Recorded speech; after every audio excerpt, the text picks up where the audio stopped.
Good morning, ladies and gentlemen, distinguished guests.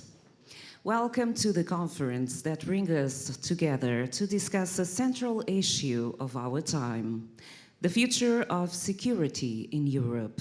Today, we are joined by experts, decision makers, and institutional partners from several countries, ready for a necessary, timely, and we are certain, highly enriched debate. To open this morning's session, it's my great honor to invite to the stage His Excellency, Deputy Secretary of State for Internal Administration, Mr. Paulo Ribeiro.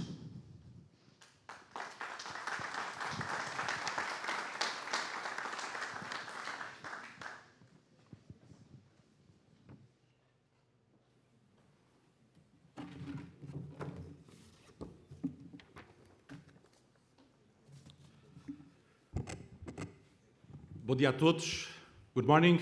Welcome to Portugal and Porto.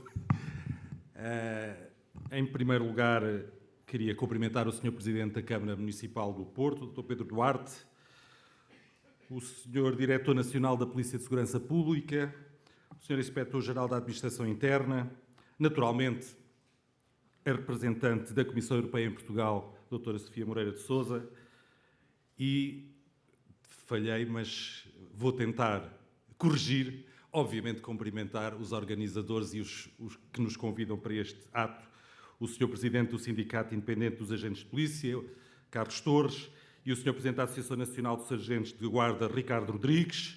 Muito obrigado.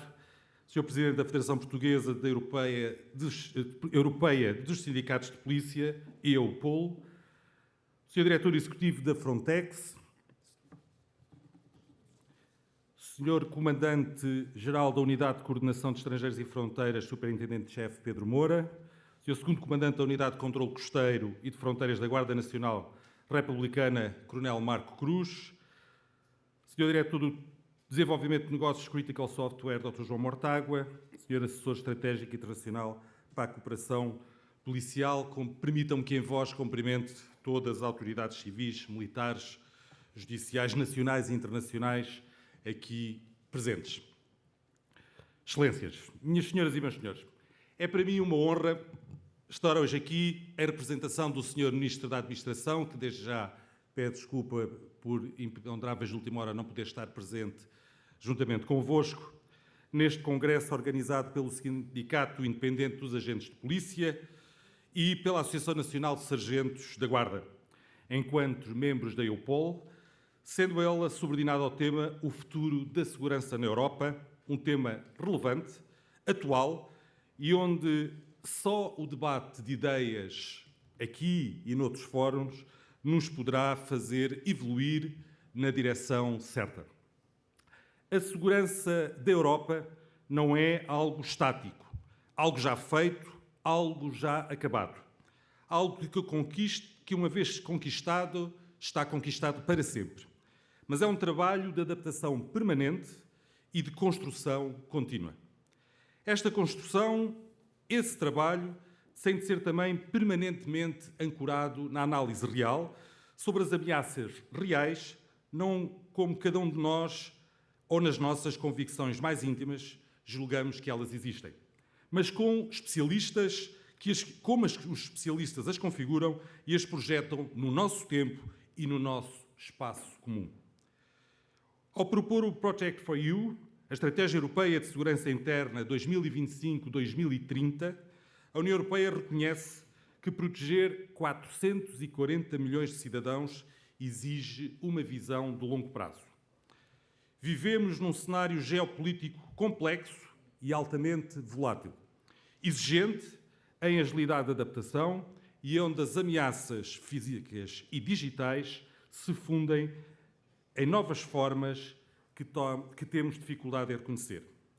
Desde o crime organizado, que procura infiltrar-se nas nossas instituições, até aos riscos que visam todas as infraestruturas críticas, o nosso desafio é fortalecer a capacidade de resposta das nossas democracias perante riscos cada vez mais dinâmicos. Os relatórios técnicos também fundamentam esta necessidade de novos olhares através de 3 perspectivas complementares. Em primeiro lugar, o T7, o relatório sobre a situação e tendências de terrorismo na União Europeia, aponta para um terrorismo cada vez mais fragmentado. Já não lidamos apenas com redes vastas e estruturadas, mas com indivíduos que se radicalizam em espaços digitais e podem atuar de forma isolada, o que exige das nossas forças de segurança uma monitorização mais ágil e uma prevenção mais próxima da realidade digital. Em segundo lugar, o SOCTA, a avaliação de ameaças da criminalidade grave e organizada, que detalha a crescente sofisticação e profissionalização das redes, estruturas e organizações criminosas. O crime organizado atual é versátil e fluido, operando em múltiplas frentes, do tráfico de substâncias ilícitas ao branqueamento de capitais, e procurando muitas vezes explorar setores da economia legal para ocultar as suas atividades. Operando quer de forma policrímica, quer através de estruturas altamente especializadas e profissionais, disponíveis para a contratação para quem delas necessite, esta natureza transnacional, especializada e profissional, exige que a nossa resposta encerre as mesmas características da ação fluida e coordenada entre todos os Estados-membros. Finalmente, o IOCTA, a avaliação das ameaças da criminalidade organizada na internet, publicado há poucos dias, que destaca a tecnologia como o principal vetor de transformação da atividade criminal. A convergência entre cibercrime e as atividades ilícitas tradicionais criou modelos de crime como um serviço, onde ferramentas de ataques sofisticados estão acessíveis em um maior número de infratores. A proteção, mas também o conhecimento das nossas redes digitais, tornou-se, por isso, um pilar indissociável para a nossa segurança pública. Perante este cenário de desafios diversificados, a nossa resposta não pode, não deve e não será isolada. Para converter as diretrizes das estratégias Protect You em resultados concretos, a nossa ação deve estruturar-se em torno de 4 eixos fundamentais que reforçam a nossa capacidade de proteção coletiva. Em primeiro lugar, a proteção baseada na confiança. A cooperação policial internacional deve ser um processo instintivo, essencial e não apenas um mero processo administrativo. Sem uma confiança sólida e recíproca entre as forças de segurança, a informação não circula com a fluidez necessária. Como o crime não reconhece fronteiras, as nossas polícias devem trabalhar de forma integrada, partilhando conhecimento, estratégia e ação de forma permanente e no tempo que o digital acelerou. Em segundo lugar, a informação com qualidade e tempestividade. No contexto atual, o valor da informação reside na sua precisão, na rapidez com que chega a quem dela precisa. O agente de segurança, de prevenção ou de investigação criminal, nas suas funções operacionais, necessita de dados acionáveis no momento exato. No mundo atual, a informação é o nosso recurso mais valioso, mas só se for útil. Precisamos de inteligência de qualidade e, acima de tudo, que chegue no momento certo. O agente que está no terreno não precisa de relatórios antigos, precisa de saber quem tem à sua frente naquele exato momento. Partilhar informação com tempestividade é o que permite passar de uma postura reativa para uma capacidade de prevenção efetiva em que todos, quem partilha e quem recebe, são vencedores. Em terceiro, uma gestão de fronteiras inteligente. O controle das nossas fronteiras externas é uma ferramenta essencial para a segurança interna. Precisamos de uma gestão de fronteiras moderna que use a tecnologia para garantir que a livre circulação no espaço Schengen, um dos maiores ativos da nossa União, seja preservada, não podendo ser aproveitada por quem nos quer fazer mal. As nossas fronteiras devem ser um filtro eficaz e humano, mas intransponível para a criminalidade. Em quarto, tecnologia tem de ser multiplicador de capacidades. A eficácia policial depende hoje da nossa capacidade de processar dados e identificar padrões de risco. O investimento em ferramentas de análise avançada permite-nos antecipar tendências e agir com uma precisão ainda maior. A tecnologia deve capacitar as nossas forças, tornando-as mais preparadas para os desafios de um mundo digitalizado. Contudo, devemos olhar de forma realista para a nossa dependência tecnológica. É um desafio estratégico e soberano que a segurança europeia dependa de infraestruturas, software e hardware desenvolvidos em Estados terceiros. Para garantirmos uma autonomia estratégica plena, é essencial que a Europa invista no desenvolvimento de soluções tecnológicas próprias, assegurando o controle sobre as ferramentas que protegem os nossos concidadãos. Além disso, as nossas polícias enfrentam hoje o desafio do apagão de dados, estimando-se que 85% das investigações criminais dependam da capacidade dos serviços de polícia acederem a informações digitais. Atualmente, os criminosos utilizam várias aplicações, como o WhatsApp ou como o Signal, para planear os seus crimes, protegidos por uma encriptação que nos impede de aceder a conteúdos e a metadados essenciais. Precisamos de um quadro legal que permita o acesso legítimo a estas comunicações, sempre, naturalmente, sob controle judicial. Não podemos permitir que o direito à privacidade seja transformado num esconderijo de impunidade para terroristas e para redes de tráfico. É necessário um debate equilibrado para definir um quadro legal que permita o acesso legítimo a esses conteúdos e aos respectivos metadados, sob controle judicial, garantindo que a privacidade não impeça a justiça de atuar perante ameaças sérias à nossa segurança coletiva. O Grupo de Alto Nível sobre o acesso aos dados para uma aplicação eficaz da lei afirmou no seu relatório final que, ao longo da última década, as autoridades policiais e judiciárias têm perdido terreno para os criminosos que utilizam ferramentas e serviços disponibilizados por jurisdições não cooperantes com pedidos legítimos em processos penais individuais. Também aqui se exige uma reflexão. A ação torna-se indispensável um quadro de acesso aos dados que responda à necessidade de aplicar a lei e de proteger os nossos valores. Em suma, a estratégia da União Europeia é um roteiro para todos nós que garante a estabilidade do nosso modelo de sociedade e a defesa dos valores democráticos e da liberdade. Os indicadores dos relatórios que já mencionei mostram que as ameaças evoluem rapidamente e que a nossa resposta deve acompanhar esse ritmo.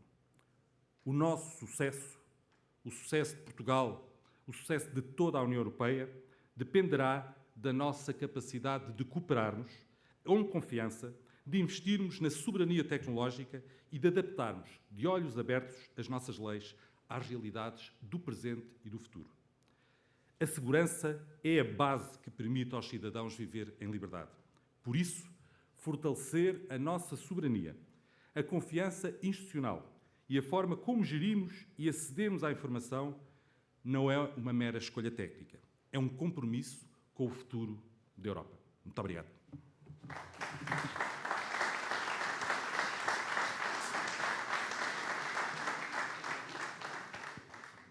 Thank you very much. It's time to invite to the stage Her Excellency, Ambassador, Representative of European Commission in Portugal, Ms. Sofia Moreira Sousa.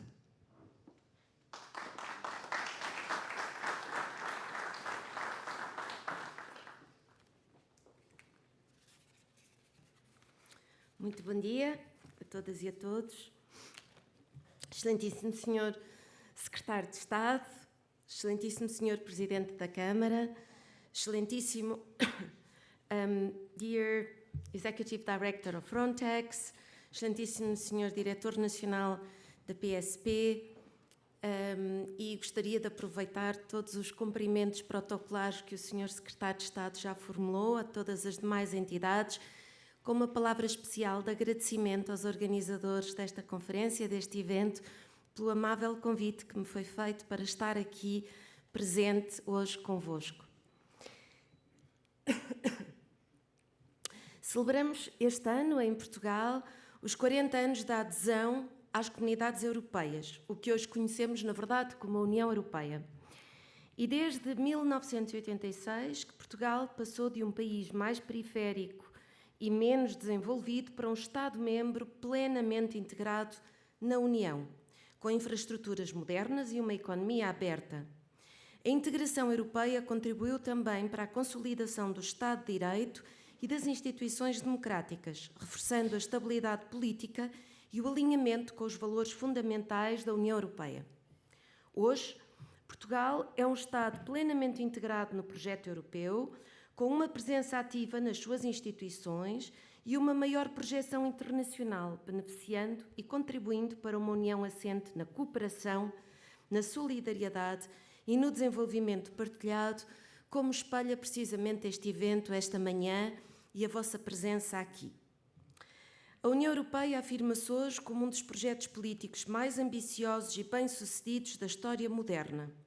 O que começou como uma visão de paz através de cooperação económica transformou-se numa união de valores partilhados, instituições democráticas, diversidade cultural e força coletiva. A União Europeia não é apenas um espaço económico e político, é um ator global que responde às ameaças transnacionais, protege os valores fundamentais e reforça a sua resiliência num contexto internacional cada vez mais instável. A segurança da União Europeia está a passar por uma transformação profunda. Desde já, a guerra de agressão da Rússia contra a Ucrânia demonstrou que a paz na Europa não pode ser dada como garantida e exigiu que a União Europeia reforce os seus instrumentos de defesa e de prontidão estratégica. Trata-se de uma guerra física, travada no terreno, com consequências humanas e materiais devastadoras, mas também de um desafio profundo aos princípios que sustentam a ordem europeia, nomeadamente a soberania, a integridade territorial e o respeito pelo direito internacional. Tal como foi já referido aqui anteriormente pelo Sr. Secretário de Estado, enfrentamos hoje uma nova geração de ameaças, que serão debatidas seguramente em detalhe esta manhã, mas que vão desde o crime transnacional organizado às ciberameaças e ataques híbridos, passando pelas pressões migratórias impulsionadas pela instabilidade geopolítica. Os desafios que se colocam à União Europeia são cada vez mais complexos, interligados e de natureza transfronteiriça. Não ocorrem de forma isolada, reforçam-se mutuamente, explorando lacunas entre sistemas e jurisdições nacionais. Enfrentar esta nova geração de ameaças exige uma maior partilha de informação e, tal como foi dito também pelo Sr. Secretário de Estado esta manhã, uma maior coordenação entre as agências. Aqui ressalto o trabalho da Europol, da Frontex, assim como uma abordagem equilibrada entre segurança e cooperação internacional. A União Europeia tem também um conjunto de instrumentos e iniciativas ao seu dispor para fazer face a estas ameaças que irei mencionar. As we have many distinguished guests that do not speak Portuguese, I will switch, if you allow me now, to English. Already, as said by Mr. Secretary of State earlier, transnational organized crime does not respect or recognize borders, and therefore Europe's response can't do that either. In the fight against transnational organized crime, the European Union has considerably strengthened operational cooperation. A key role is played by Europol, particularly through the European Multidisciplinary Platform Against Criminal Threats that brings together member states, EU institutions, agencies, third countries, international organizations, and private partners. Through joint operations, member states work together to tackle major threats such as drug trafficking, human smuggling, cybercrime, money laundering, and trafficking networks. Beyond Europe, the European Union also supports international programs that improve airport and port security, strengthen criminal investigations, increase intelligence sharing, and help trace illicit money across different regions of the world. These initiatives demonstrate that transnational threats demand transnational solutions, and that international cooperation remains a key aspect of the EU policy. At the same time, Europe faces a growing spectrum of hybrid threats, from disinformation campaigns to sabotage of critical infrastructures. These activities blur the line between internal and external security, between peace and conflict. Cyber threats are no longer isolated technical incidents. They are strategic tools used by both criminal networks and state actors to disrupt economies, undermine trust, and interfere with democratic institutions. Today, cybersecurity must be treated as a core component of Europe's sovereignty to ensure a stable and democratic union. In response, the European Union has placed the Network and Information Security II Directive at the center of its cybersecurity strategy. It establishes common security standards across critical sectors, from energy to finance, to healthcare, transport, and public administration up to space. It also strengthens cooperation between member states, recognizing that cyber attacks and cyber threats do not stop at national borders. Disinformation is also a significant challenge for the EU because it directly affects democratic stability, public trust, and security. It's not just about false information online. It's often strategic, coordinated, and transnational, making it difficult to counter. The European Union's approach combines regulation, example through the Digital Services Act, cooperation with platforms, monitoring systems, and public resilience building, aiming not only to remove false content, but also to reduce its spread and impact. Through the EU Hybrid Toolbox and the Strategic Compass for Security and Defense, member states are improving their overall capacity to detect and respond to disinformation campaigns, cyber attacks, foreign interference, and coordinated, tailor-made, and cross-sectorial responses.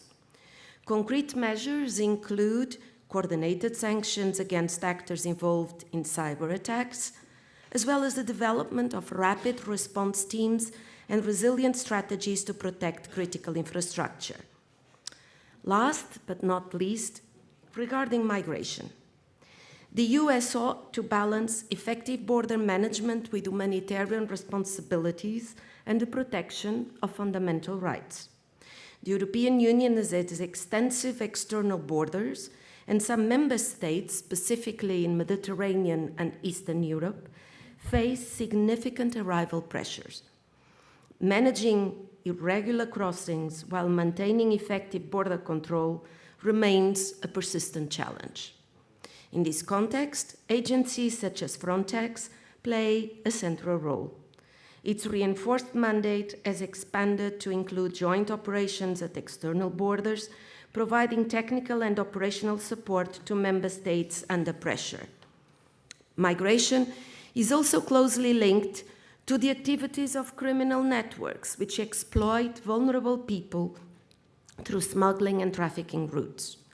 These networks are often transnational, well-financed, and highly adaptable, making them difficult to dismantle. Addressing this threat requires close border cooperation through agencies such as Europol to effectively disrupt and prosecute organized criminal activity. In response to these complex challenges, the EU has also adopted the Pact on Migration and Asylum in 2024, representing a major reform of the European migration system. The Pact introduces a more coordinated approach to border control, asylum procedures, returns, solidarity between member states, and cooperation with third countries. It strengthens the operational role of Frontex in both border management and returns, while establishing a more predictable and solidarity-based framework. This approach combines stronger external border procedures with fairer responsibility sharing among member states. Finally, the EU is also strengthening partnerships with countries of origin and transit. These efforts aim not only to address root causes of migration, but also to combat smuggling networks and the smuggling networks that exploit vulnerable individuals, and therefore contributing to a more cooperative, migration policy. I switch back to Portuguese, permitam-me terminar esta intervenção em português. Em todos estes domínios emerge, sem dúvida, uma lição fundamental. A segurança na Europa é indivisível. Nenhum Estado-membro consegue responder eficazmente a todos estes desafios sozinho. É por isso que a União Europeia continua a investir na partilha de informações, na interoperabilidade dos sistemas, em operações conjuntas e em normas comuns. No entanto, a segurança não pode ser alcançada à custa dos valores que definem a Europa. O respeito pelos direitos fundamentais, pelo Estado de Direito e pela responsabilização democrática deve permanecer no centro de todas as nossas ações. A União Europeia não parte do zero. Já está a implementar um vasto conjunto de instrumentos e iniciativas, como algumas das referidas. O desafio que se coloca é garantir coerência, determinação política e cooperação sustentada. Só assim a Europa poderá não apenas responder aos riscos atuais, mas também antecipar e moldar os desafios de segurança do futuro. Termino com uma citação da Presidente da Comissão Europeia, Ursula von der Leyen, que dizia: há 80 anos o nosso continente era um inferno na Terra. Há 40 anos o nosso continente estava dividido por um muro. Mas, em cada uma dessas ocasiões, os europeus decidiram lutar por um futuro melhor, para se tornarem um todo e para tornarem esse todo forte. Mais uma vez agradeço o convite para aqui estar e desejo a todos uma ótima conferência e uma boa manhã de reflexão. Obrigada.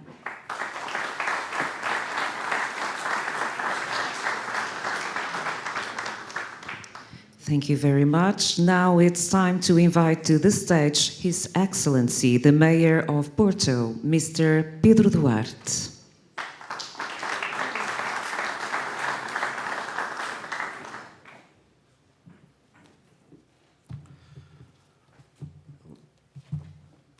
Let me start addressing our dear and distinguished foreign friends and guests, apologizing as I will speak in Portuguese. Sorry for that. Sr. Secretário de Estado da Administração Interna, Adjunto da Administração Interna, Sr. Diretor Nacional da PSP, senhores organizadores deste magnífico evento, nas vossas pessoas, se me permitirem, eu vou seguir um pouco este precedente e vou cumprimentar todas as autoridades e entidades aqui presentes, na pessoa daqueles que referi, para não vos tomar mais tempo, mas, por favor, sintam-se todos, as autoridades, os oradores, convidados, devidamente cumprimentados.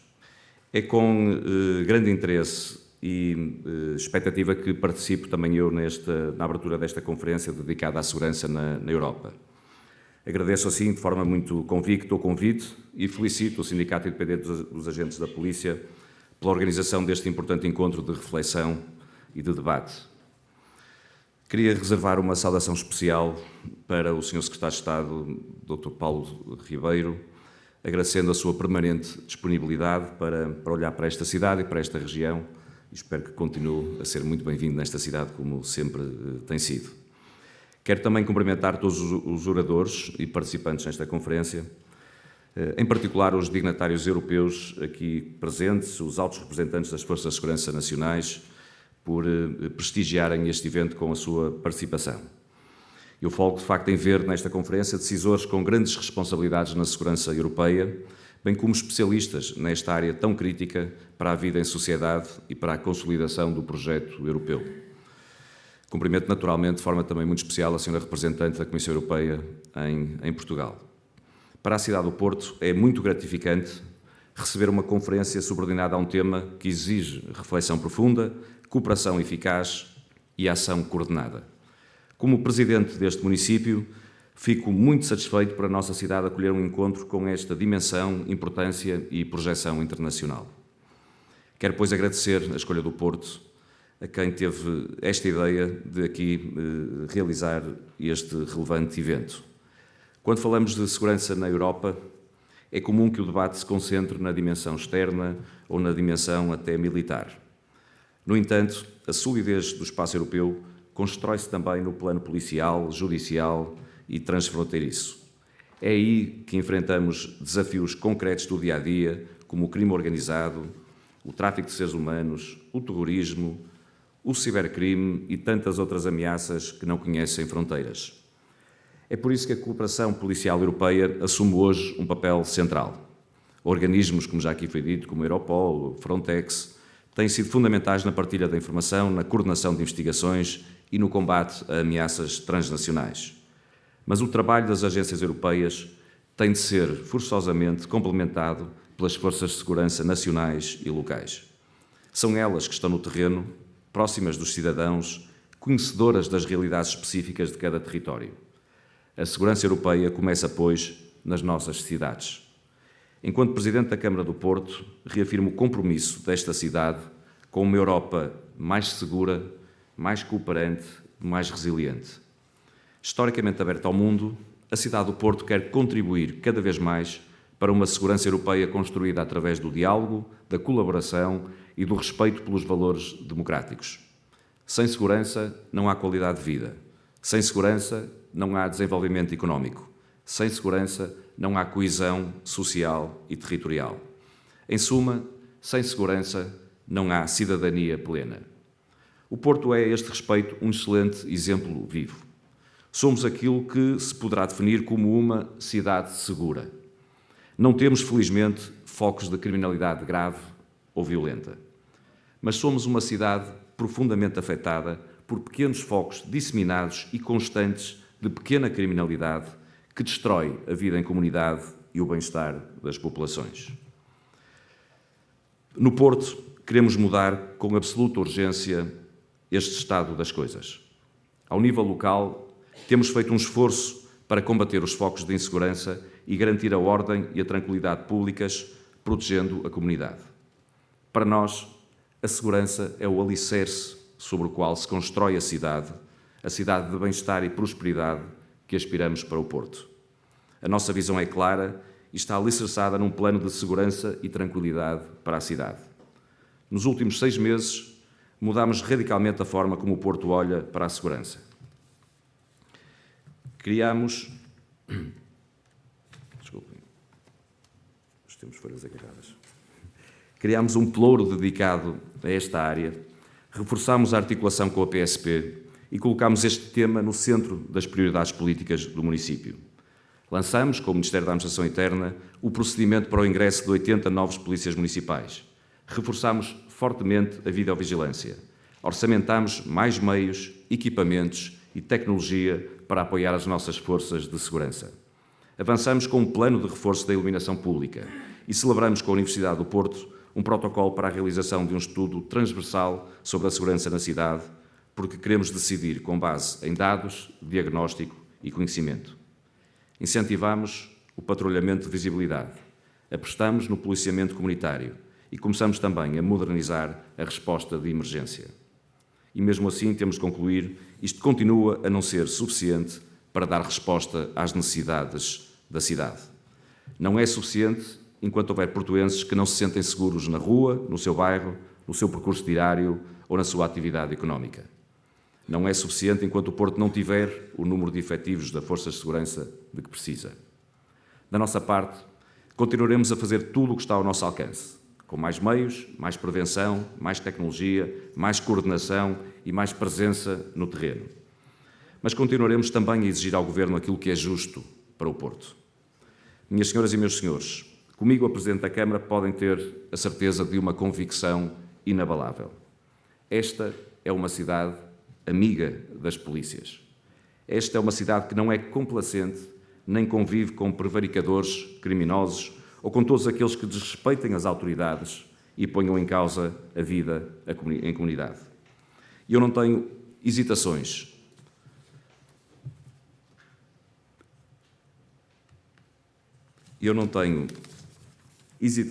De que lado da barricada estou quando se trata de cumprir a lei e a ordem pública.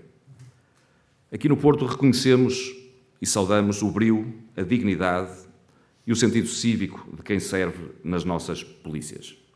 Mas precisamos de mais investimento, de mais meios, de mais efetivos policiais para podermos proteger os nossos cidadãos e as nossas cidades. Permitam-me concluir com uma ideia simples. A segurança europeia não se constrói apenas com leis, estratégias, planos e estruturas. Constrói-se, sobretudo, com vontade política, com cooperação genuína e com uma visão comum de futuro. Desejo, assim, que esta conferência seja um passo firme, e estou certo que o será, um passo firme numa maior cooperação transnacional em matéria de segurança, que defenda os valores do projeto europeu e o modo de vida da Europa em todo o território, incluindo nas nossas cidades. Muito obrigado.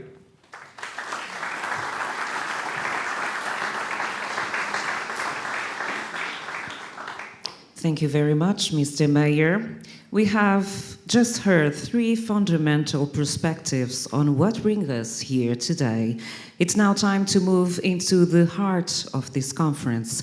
To lead the discussion with our 8 speakers, we are honored to welcome a leading figure in Portuguese journalism. Please welcome Mr. João Fernando Ramos, journalist and director of information at CNN Portugal and TV.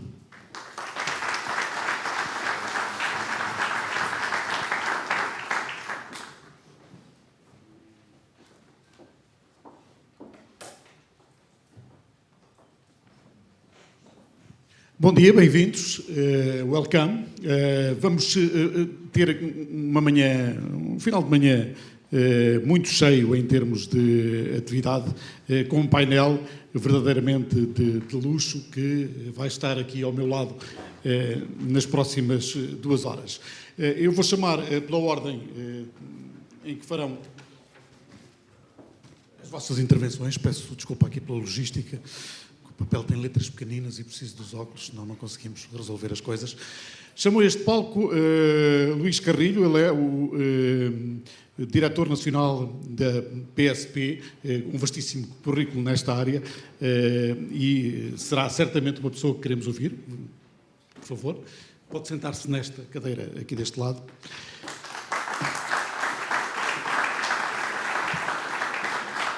Pode ser aqui, sim. Hans Lange é o executivo diretor da Frontex, que tem um papel muito importante, como vamos perceber, na proteção das nossas fronteiras, um vastíssimo também currículo académico e um desafio tremendo na segurança europeia. Welcome.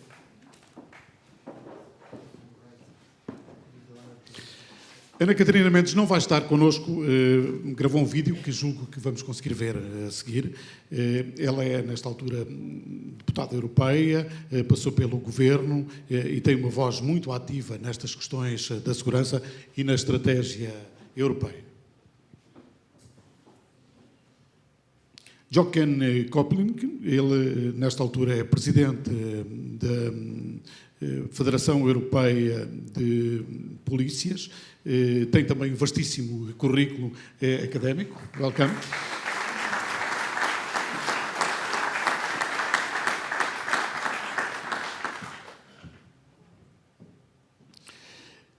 Pedro Moura é o coordenador da PSP para estas questões das fronteiras, também com um vastíssimo currículo e voz muito ouvida e respeitada a nível europeu nesta área. Marco Cruz, voltamos a encontrar-nos numa conferência com o mesmo tema, bem-vindo. Ele é o segundo comandante da GNR na Unidade de Controlo de Fronteiras Europeu. Bem-vindo.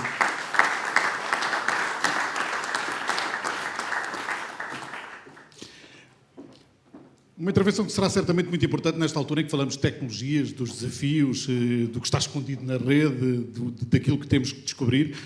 João Mortágua, ele é o responsável da Critical Software. Bem-vindo.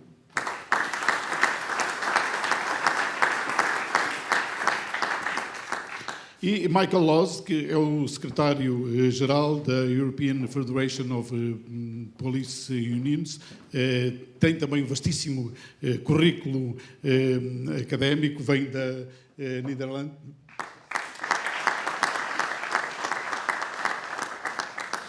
E como vos disse, vamos ter intervenções de cada um destes convidados.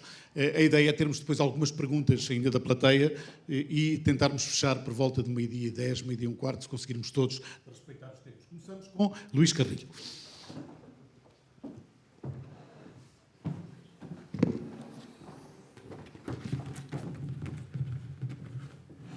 Bem, bom dia a todos. I was requested to speak ordered. I was ordered to speak in English, so with all the...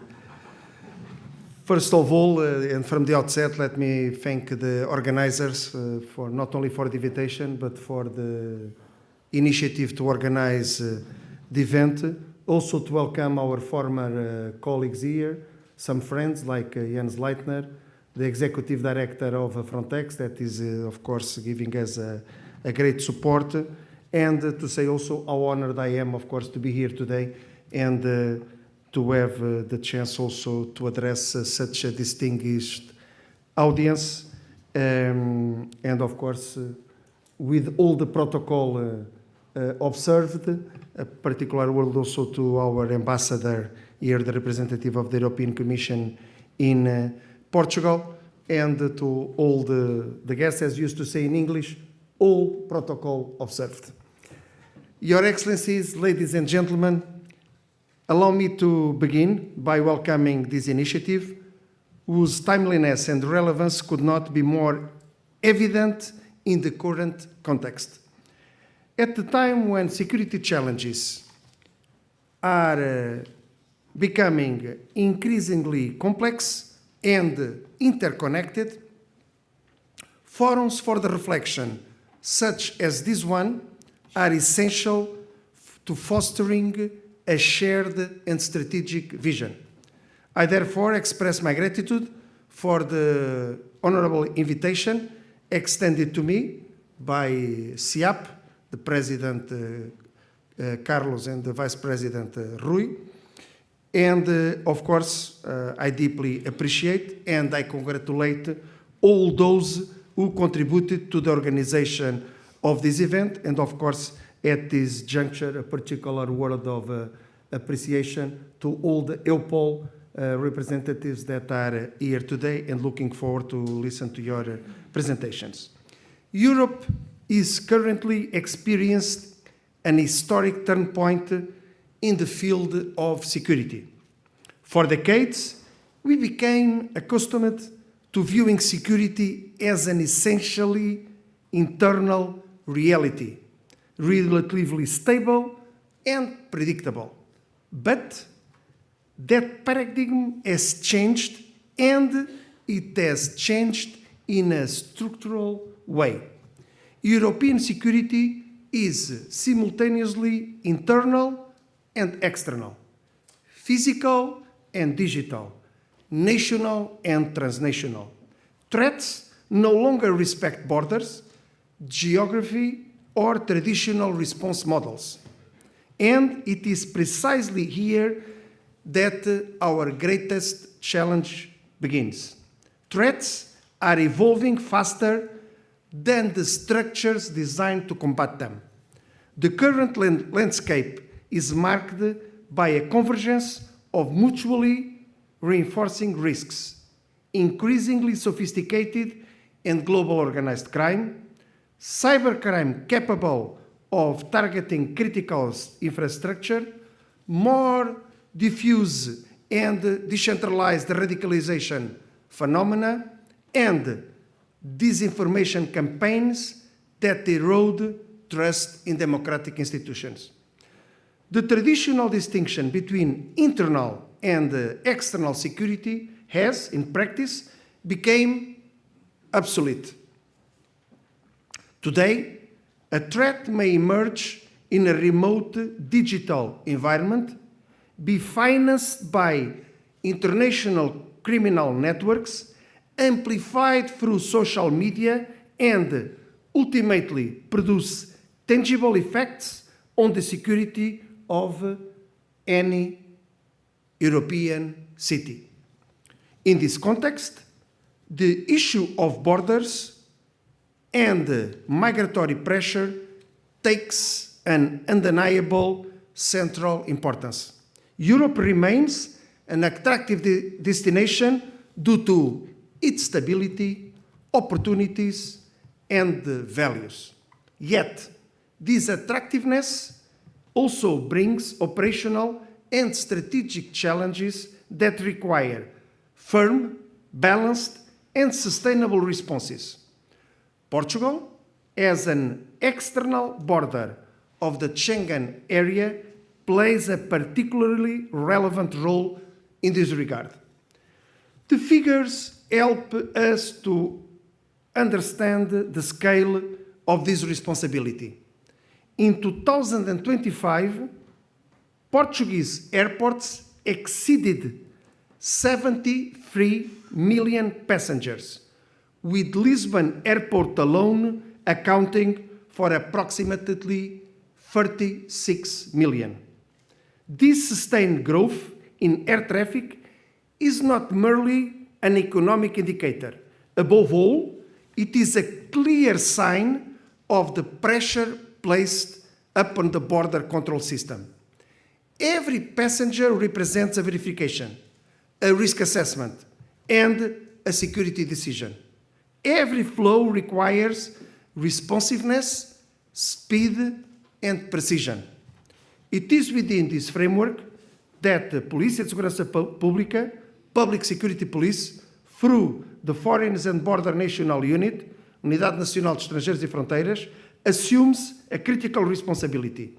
This goes far beyond controlling entries and exits or verifying documents. It means safeguarding the security of the entire Schengen area, detecting document fraud, identifying risks before they materialize, and ensuring freedom of movement does not become a vulnerability. Let us state this clearly. We are not merely managing flows, we are protecting the integrity of one of the fundamental pillars of the European project.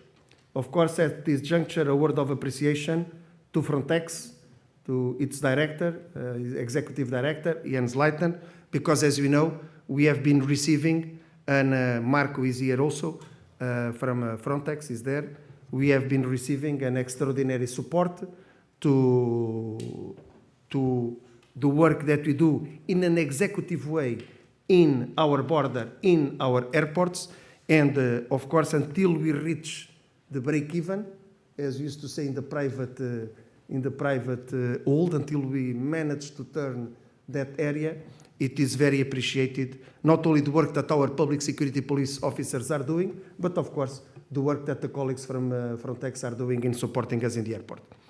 This exponential increase in volume, combined with the growing complexity of threats, places unprecedented pressure on law enforcement agencies. Today, border control requires advanced technology, highly specialized training, the ability to make rapid decisions under pressure, and constant coordination with international partners. Above all, it requires the ability to maintain particularly demanding balance, facilitating legitimate mobility without ever compromising security.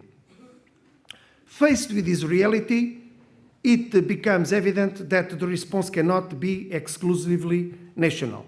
As I said, European security must be conceived and implemented through a truly integrated approach. Structures like Europol and Frontex play an essential role, but the future demands a qualitative leap forward. Real-time information sharing, full interoperability between systems, permanent joint teams, and coordinated rapid responses. European security can no longer remain merely the sum of national efforts. It must assert itself as a genuine common operational architecture. At the same time, the future of security will inevitably be technological. The use of artificial intelligence, predictive analysis, and biometric systems will be decisive in anticipating risks, identifying patterns, and enhancing operational effectiveness.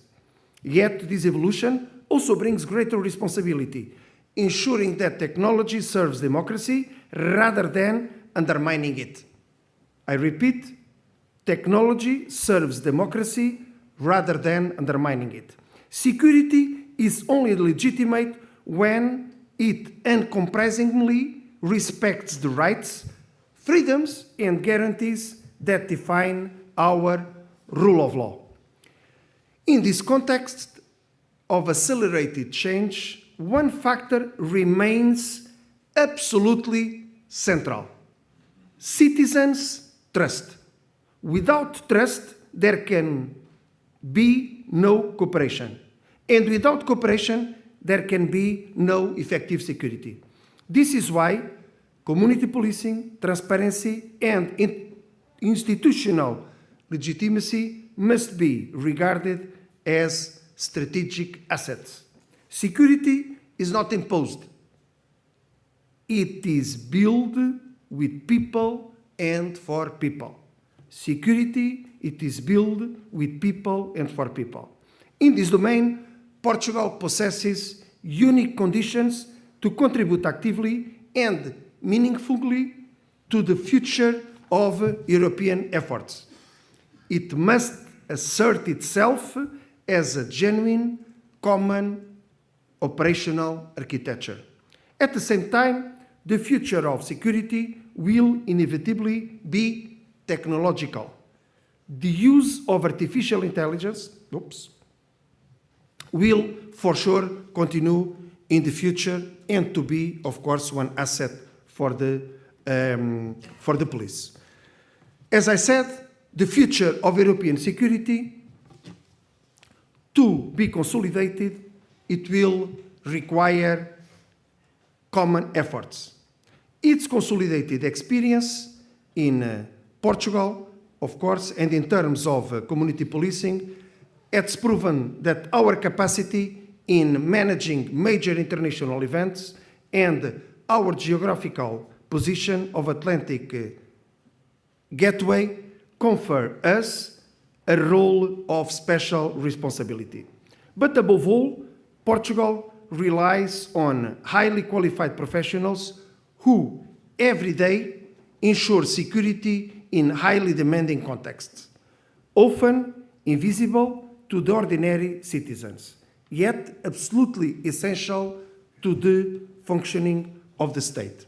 Ladies and gentlemen, the future of European security will not be defined solely by the threats we face, but by the way we choose to respond to them.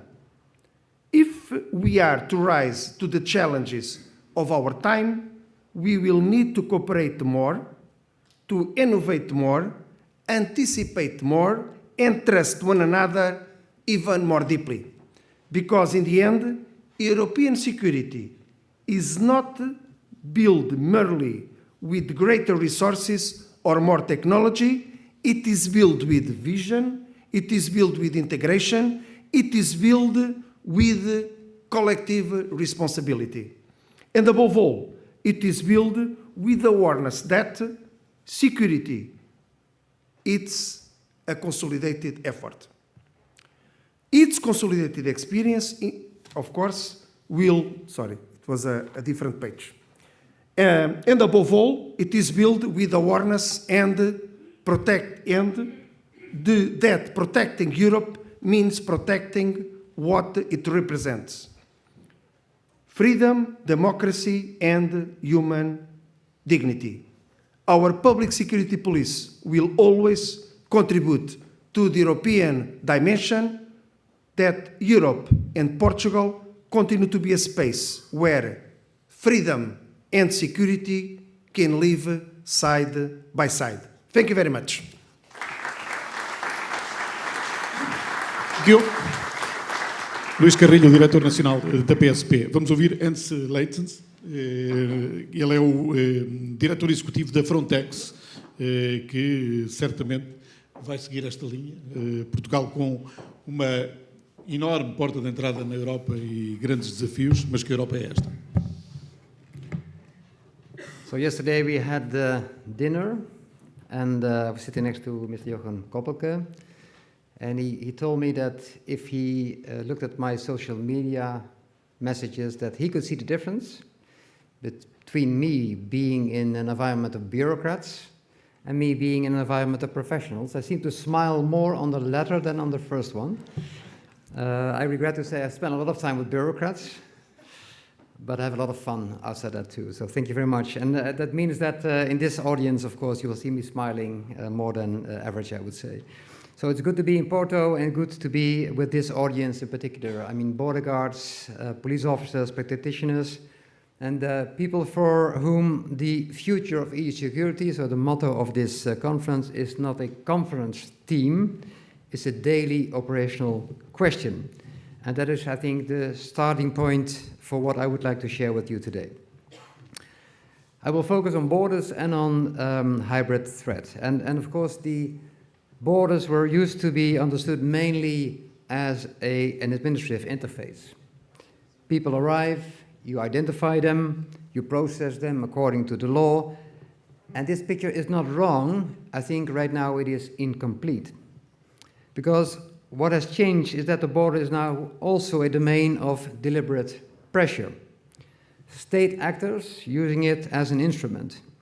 That is what I would like to talk about today, and what it means for the institutions in the rooms, the whole phenomena that we call right now hybrid threat, or actually even hybrid warfare. So what do we mean when we talk about hybrid threats or warfare? If you look at the academic literature, it more or less points to a very complex phenomena. But actually, the European reality at our borders is actually quite specific. We're talking about the deliberate use, underline it, deliberate, by state or state-sponsored actors of irregular migration as an instrument of pressure. So the migratory flow is manufactured, so it's fixed, it is directed, and it's timed by state actors. And the aim is not to facilitate movement of people, but to generate political friction, to overwhelm the administrative system, and to test the cohesion of the EU member states.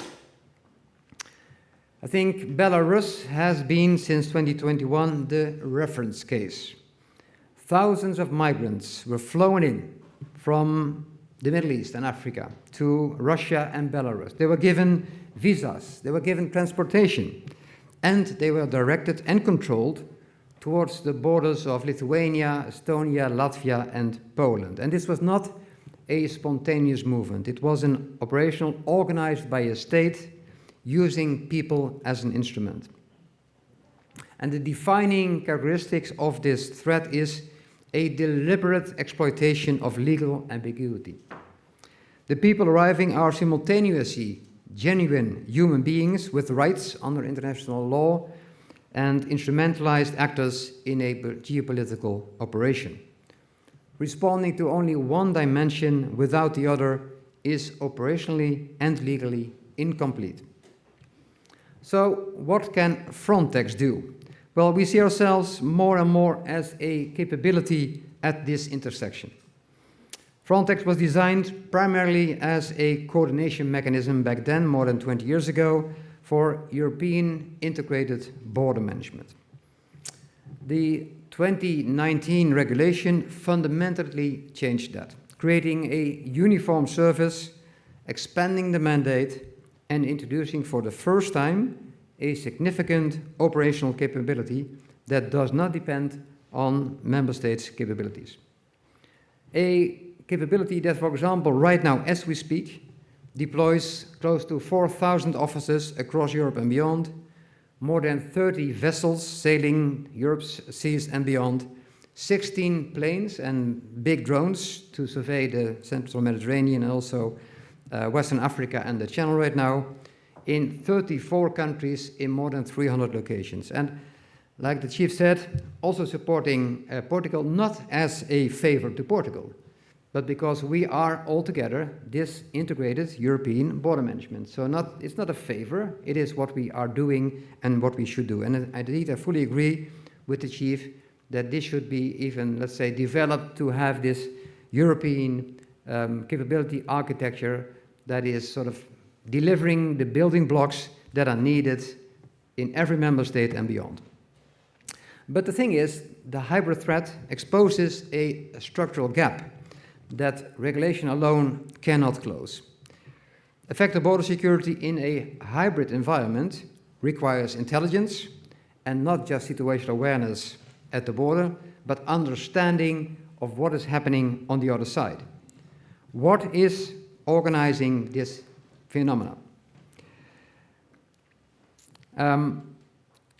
These may bring border management into contact with a different information environment, a different monitoring, and a different strategic communication, or even military cooperation.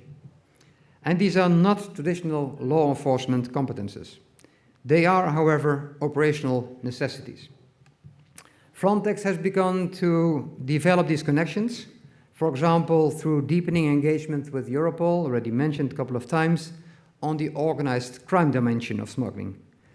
But this architecture, as been noted before, is still at a very early point.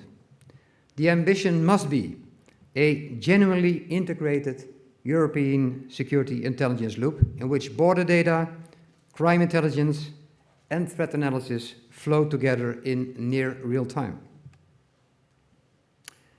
Then what could or should be the role of police and law enforcement? And here is something I keep coming back to. We tend to frame irregular migration and state-organized instrumentalization as two separate problems. Different desks, different policy frameworks, different response logic. But for the officer at the borderline, they arrive in the same picture, in the same moment, at the same time. They are one operational reality, not two. When an officer faces a group that has been organized and directed by a state actor, standard protocols designed for irregular migration may not be sufficient. They may be actually actively deployed. The legal frameworks, the command structures, the operational guidance, they are all written for a different situation, being adapted, not fundamentally redesigned yet. And this is where the EU Pact on Migration and Asylum, which enters into force in June this year, is providing some new tools. Particularly the crisis provision that allows for faster procedural responses in situation of instrumentalization. But legislation often moves more slowly than operations. The police and border guard communities across member states need more training, a doctrine, and equipment that is calibrated for this specific threat environment, not adapted from frameworks designed for something completely else. Frontex is committed to supporting that development. Training, joint operations, and the operational learning cycle that emerges from real deployments are all part of this. So, in my opinion, three things will determine whether European border security institutions are fit for this hybrid threat environment of the next decade. First, already mentioned, intelligence integration. Silos between border management, law enforcement, and security services must narrow. Information sharing frameworks need to be designed for speed and operational relevance, not bureaucratic compliance. One of the potential changes to Frontex being considered is a deeper role in intelligence gathering and collection, which fits quite well into this point. Second, legal clarity. The instruments for responding to instrumentalization need further development. When a state actor deliberately engineers a migration crisis, the response cannot be constrained solely by frameworks designed for non-state phenomena. This is a legislative challenge, and it deserves serious, sustained attention. Third, already mentioned by the Chief, trust and legitimacy. This point is easy to understate and critical to sustain and to maintain. border security operations that lose public trust, public confidence, or that fail to maintain rights standards under pressure create vulnerabilities that adversaries will exploit. Credibility is not a soft value. It is a strategic asset, and Frontex had learned this through direct experience. And I think it equally applies to police institutions across the Union. So, ladies and gentlemen, to close, the future of EU security, which is the title of the conference, is in part the question of whether European institutions can function as a generally integrated security architecture rather than a collection of national instruments loosely coordinated. At the border, that question is not theoretical. It is asked every day by every officer on the line. And it is Frontex's role to make that architecture more capable, more coherent, and more trustworthy. That is the task this agency shares with every institution in this room. Thank you.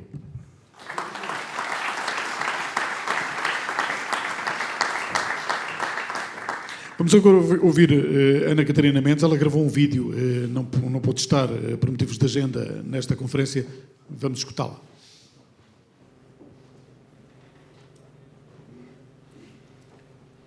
Do que é ser europeu e cidadão europeu, circular livremente e em segurança entre os nossos países. É esta uma das maiores conquistas do projeto europeu, o espaço Schengen como um farol máximo de liberdade e de circulação. Esta liberdade, esta identidade europeia, tem também a marca de um dos países geograficamente mais periféricos, mas também dos mais europeus do nosso território comum, Portugal. Foi há 20 anos, pelas mãos do então Ministro da Administração Interna e agora Presidente do Conselho Europeu, António Costa, que, com base numa tecnologia desenvolvida à altura por uma jovem empresa tecnológica de Coimbra, a Critical Software, todos os cidadãos da Europa, integrados no espaço Schengen, conquistaram o direito, há muito prometido nos tratados, de circular neste nosso chão comum que é a União Europeia. Hoje, num mundo em profunda convulsão, em profunda incerteza, é tempo da Europa se afirmar pela diferença e pela força dos seus valores fundadores. A liberdade, a tolerância, o respeito pela diferença, o respeito pelos direitos humanos, em clima de segurança, em clima de paz, em clima de cooperação entre os Estados. Uma parte significativa quer dos migrantes, quer dos refugiados. E é tão mais importante hoje do que nunca perceber esta diferença entre migrantes e refugiados que procuram na Europa são exatamente os valores que sempre temos defendidos. Viver de forma segura num território chamado Europa, que conseguiu perceber, fruto da sua história e dos seus conflitos, a importância de viver em segurança e de fomentar paz no mundo. Dois valores essenciais à prosperidade: segurança e paz. Só com ela é possível progresso e desenvolvimento. E a segurança tem que ser vista nesta perspectiva como um valor essencial a um espaço de liberdade e de progresso. Depois de há 20 anos termos tratado as nossas fronteiras e barreiras internas, que colocavam à margem e viam com desconfiança países que hoje são membros de pleno direito, como a Hungria, a Polónia ou a República Checa, temos agora que olhar na mesma perspectiva para as nossas fronteiras externas, garantindo o pleno alargamento da União Europeia, mais uma vez, em segurança e cooperação.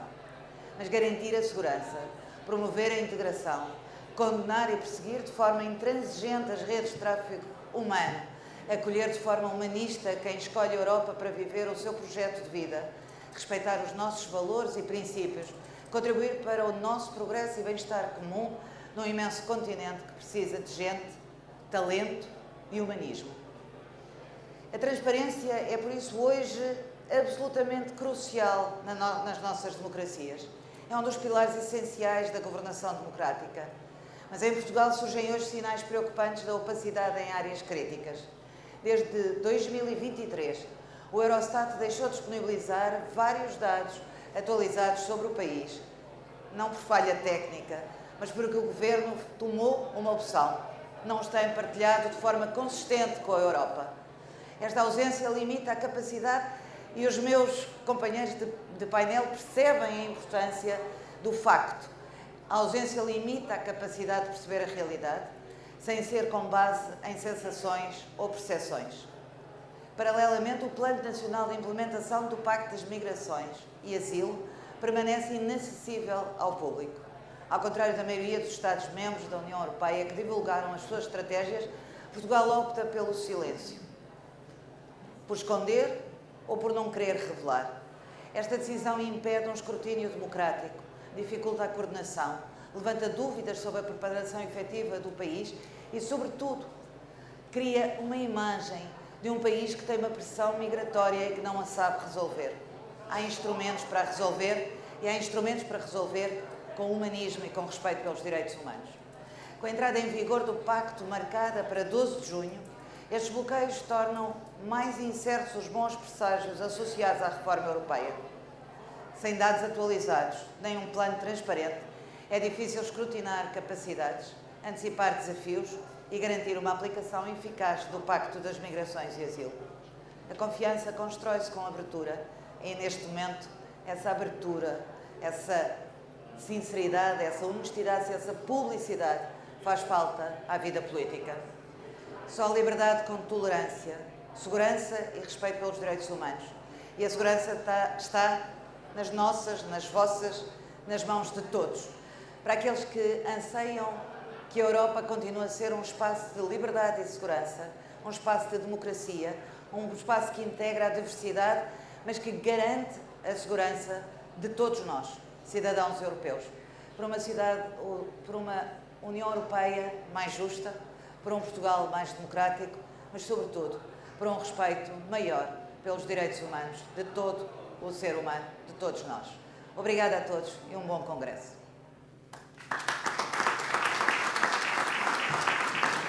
Obrigado, Ana Catarina Mendes. Vamos ouvir agora Jochen Koppel, que ele é o presidente da EUPOL, the European Federation of Police Unions.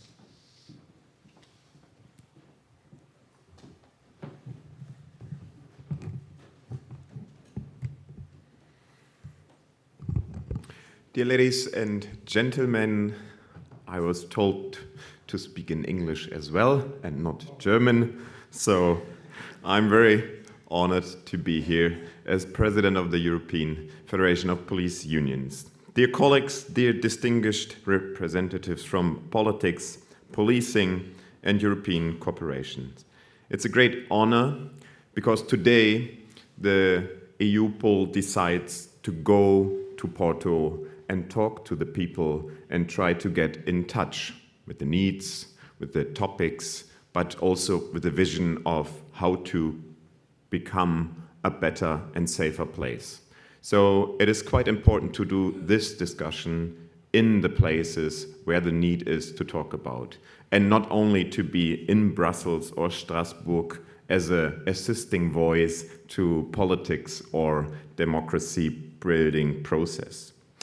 We meet at a time when Europe's security landscape is changing rapidly and fundamentally. We hear it by the speeches and also by the inputs by the others. Crime is increasingly networked, mobile, and digital. Hybrid threats, cyber attacks, organized crime, migration pressures, and geopolitical instability all affects our societies in ways that no single country can address alone. Not Germany, not Portugal, not the Netherlands, nobody. So this is exactly why our answer must also be European in scale, European in spirit, and European in responsibility. Because we proved that it's working, especially when we saw what happens if we are not united and be back in hundreds of years fighting each other and trying to win wars or lose them. When we speak about security, we must never speak only about the system, the technology, the strategies, or the structures. And it's clear as union member and someone who represents policemen and female, we must speak first and foremost about the people who make security possible every single day, in every hour, in every minute, in every community, and everywhere. The women and men in uniform who carry responsibility often under great pressure and who protect our democracy way of life with professionalism, courage, and dedication. If we want a safer Europe, then we must invest in those who deliver security, support those who stand on the front line, and strengthen those institutions that make cooperation possible. And the best example is, as the executive director Hans Leichen said, Frontex or Europol. Have a look into these agencies. That's us. Our colleagues from our states, from our forces, got the chance to join those forces. Sometimes entering and not leaving any longer, but maybe in the future entering and going back in a force and deliver Europe in a valued policing way and with a network of colleagues who support each other and do it as quick as possible if there's a threat has been challenged. So when we speak about those, it is EUPOL that bring those voices and ideas to the decision makers.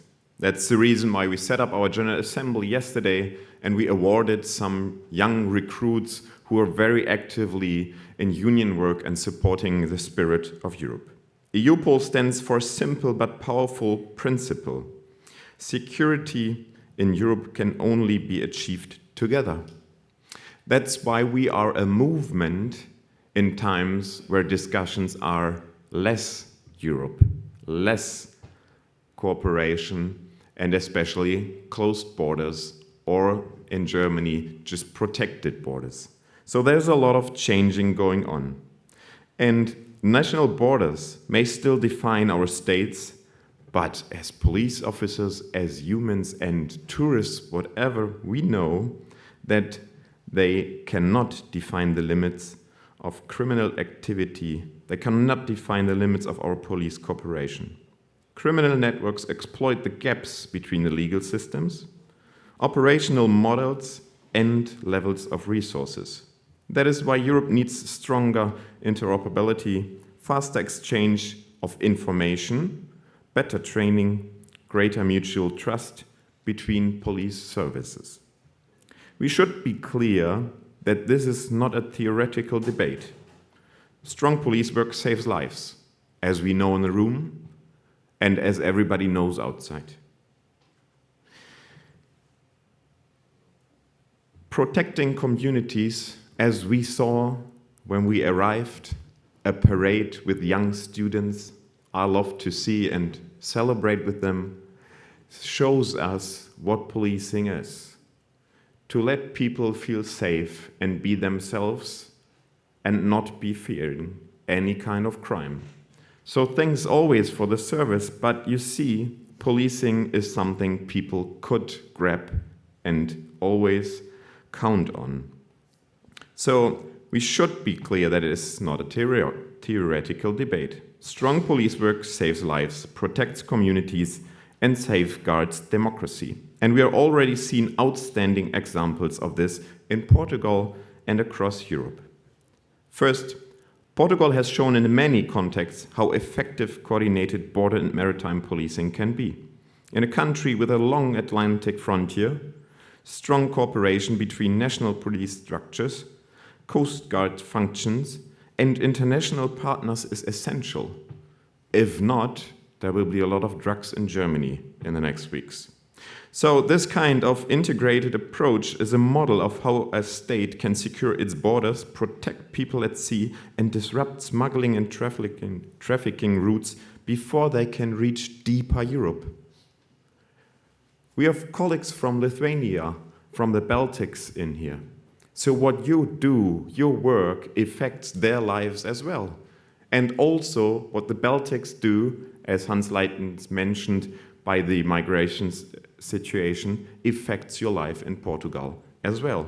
That is the freedom in Europe we have by traveling and everywhere. So every activity counts and it has to be strengthened.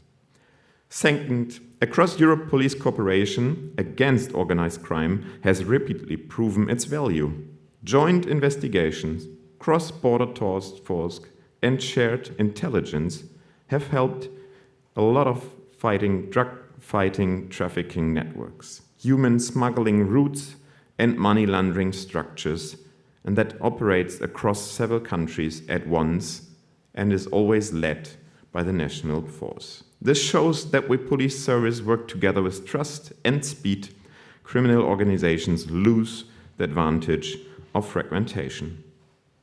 And third, Europe has also seen how effective police work in the field of cybercrime can protect millions of citizens and business and economies. So cybercrime does not respect borders, and neither can our response. Successful operation against ransom groups, online fraud networks, digital crime infrastructures show how modern policing must combine investigation skills, technical expertise, and international coordination. This is one of the clearest examples of why investigations and investing in police professionals is not optional, but essential. These examples are big examples, and mostly people in communities don't identify themselves with all the threats we are around. They are demanding policemen and women next to them, asking for the daily questions and feel safe. So these examples lead to the central conclusion. The future of security in Europe will depend on whether we strengthen the weakest links in our systems, because Europe is only as strong as its most vulnerable point.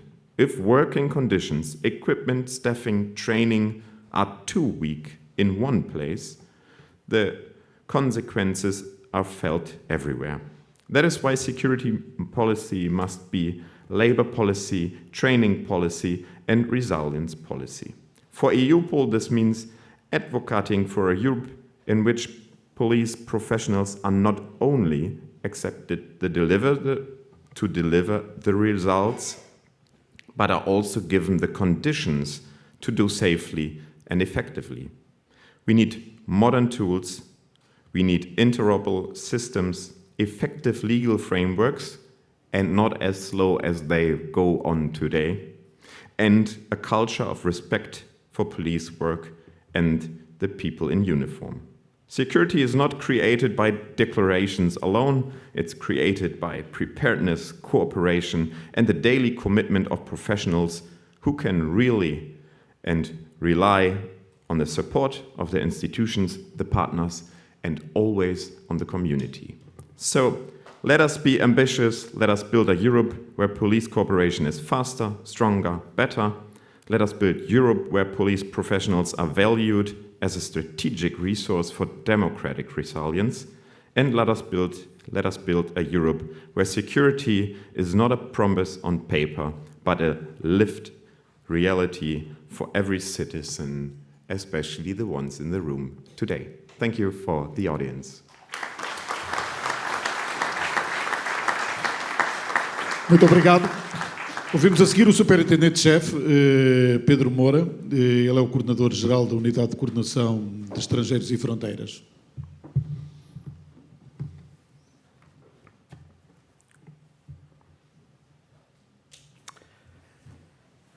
Dear PSP National Director, dear European Commission representative here in Portugal, dear General Inspector of IGAI, dear Frontex Executive Director, dear President of EUPOL, SIAP and INSG, dear representatives of the law enforcement agencies, judicial, military and civilian authorities, dear representatives of the Union police structures, national and European, dear moderator of this panel and dear distinguished speakers, ladies and gentlemen, good morning to all of you. I would like to start to thank the invitation made to be here in this beautiful city, in this beautiful place, and in this so important event. I would like to also to congratulate the organizers for this important event where we are going to discuss complex and sensitive aspects that deals with the life of millions of European citizens, the life of millions of migrants that came here to the European Union to live, to work, to study, or with a million of tourists that choose Europe to visit and to stay with us.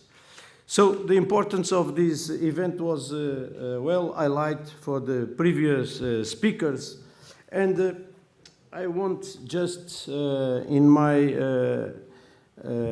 speech to highlight three of the main, for me, from my personal opinion, three of the main aspects that concerns the security of Europe.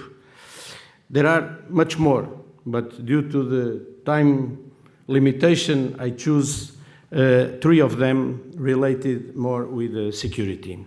The first one is the border security and control. Here we are talking about terrorist threats, but also cross-border crimes like the trafficking of human beings, trafficking of drugs, illegal immigration, and also document fraud. The issue of security at the borders of Schengen area is pressing, especially in a global context marked by doubts and several threats. Border security is not merely about physical protection. It involves a complex system of measures aimed to save the lives and well-being of European citizens. This security is fundamental to maintain the freedom of movement of people, which is one of the pillars of the Schengen area functionality and contributes to an environment of trust and stability among member states. The presence of secured borders plays a crucial role in preventing illicit activities such as terrorism, various types of trafficking, and other cross-border crimes. Strengthening border security is therefore essential to mitigate these threats. This involves implementing advanced surveillance technologies, such as real-time monitoring systems and data analysis, which allows potential risks to be identified and neutralized before they materialize. Border security is also vital for combating human trafficking. Europe has witnessed an increase of migration flows, often driven by conflicts and humanitarian crises. However, this situation is exploited by criminal networks engaged in human trafficking involving the lives of thousands of migrants. By ensuring security borders, Schengen area countries can better control the entry of individuals, ensure the people crossing the borders are treated in accordance with human rights, and preventing them from falling into the hands of traffickers. Border security must be a collective effort, where cooperation and information sharing between countries are a reality.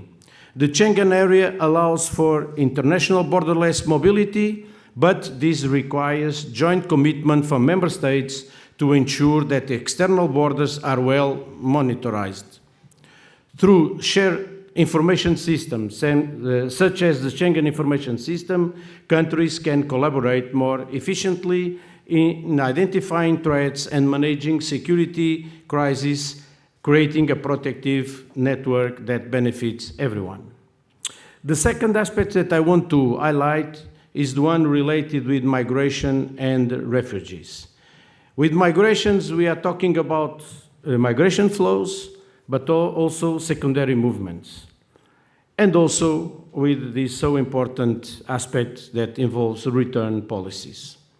Migration and refugees flows represent one of the most complex challenges Europe currently faces, especially in the context of geopolitical doubts and climate change.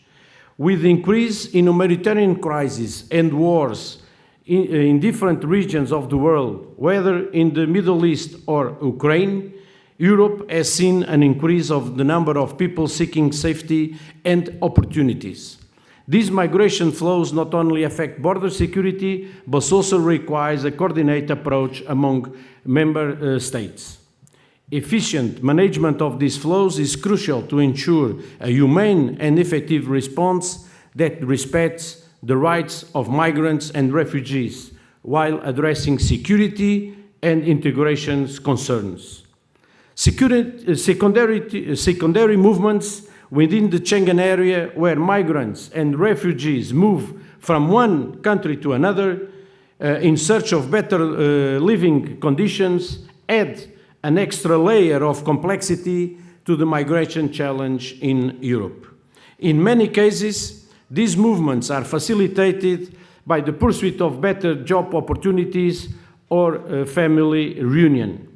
However, they lead to tensions between countries hosting refugees and those that consider migrants an excessive task.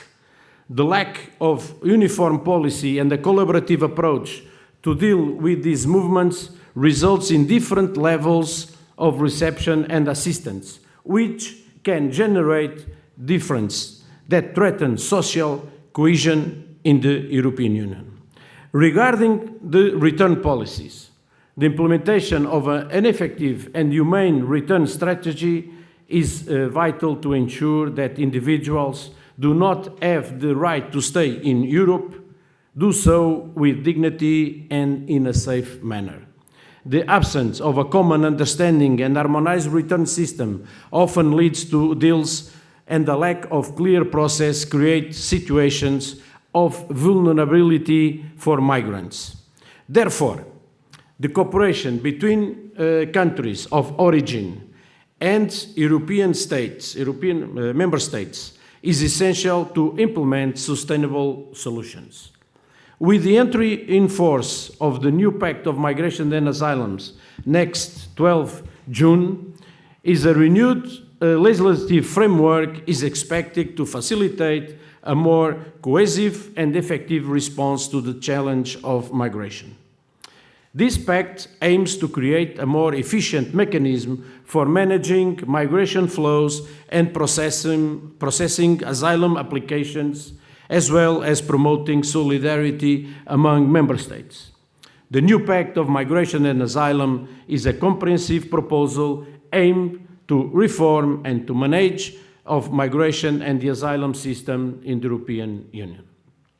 The third and last aspect that I want to highlight is the international cooperation, especially the relations between EU member states and some other countries of origin or countries of transit of migrants. The international cooperation plays a vital role in integrated border management in Europe, particularly in the context of increasing and challenging migration.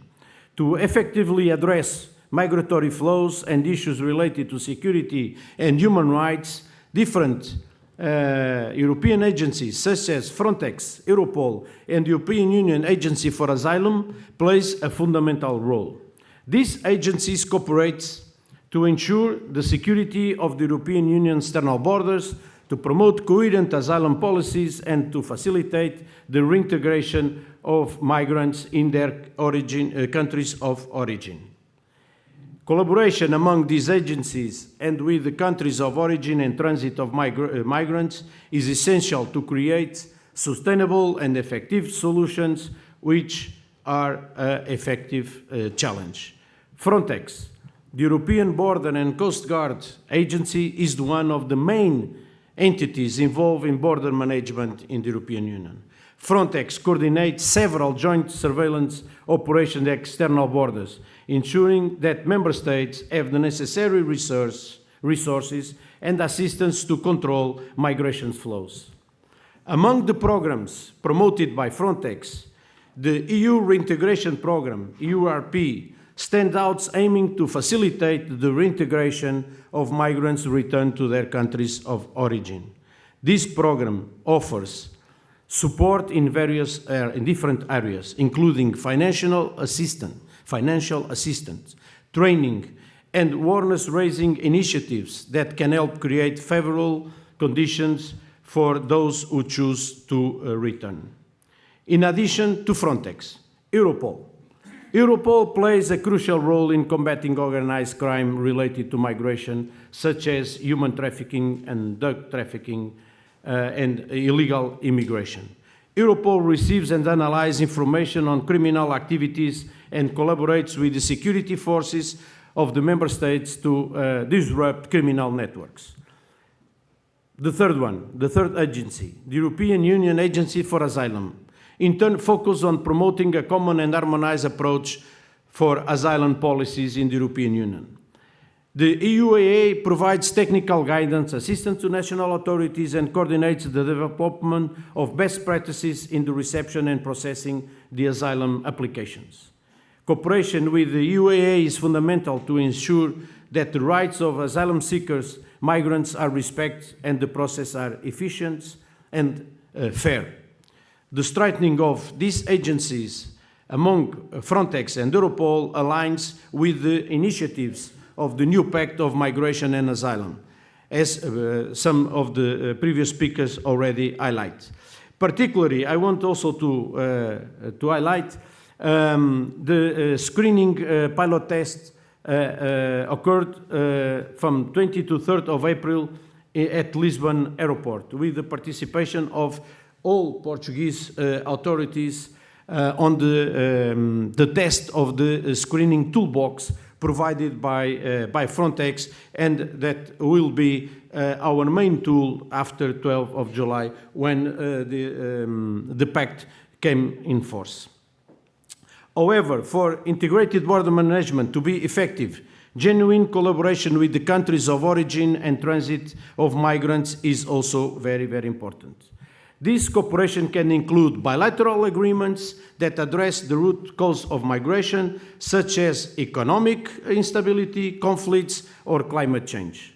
Furthermore, development initiatives aimed at providing living conditions in these countries can also help to reduce migration pressure. The establishment of solid and practical partnerships with these countries is fundamental to create a safe and dignified platform for migrants, providing alternatives to irregular and illegal migration and promoting integration border management in Europe. To conclude, international cooperation is essential for facing the future challenge of integrated border management in the European Union. Through the collaborative efforts of European agencies, as I said, Frontex, Europol, and EUAA, and cooperation with countries of origin and transit, the European Union can develop more effective and responsible policies that balance security needs with the protection of human rights of migrants and refugees.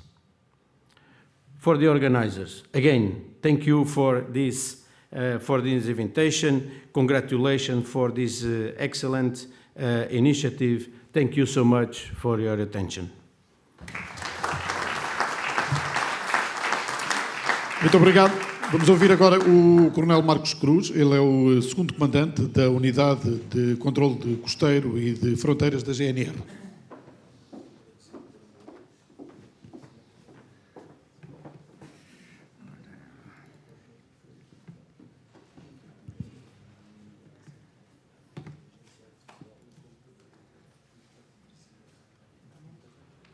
Bom dia, good morning. I was ordered as well to speak in English, so I'll try to do my best to speak in English.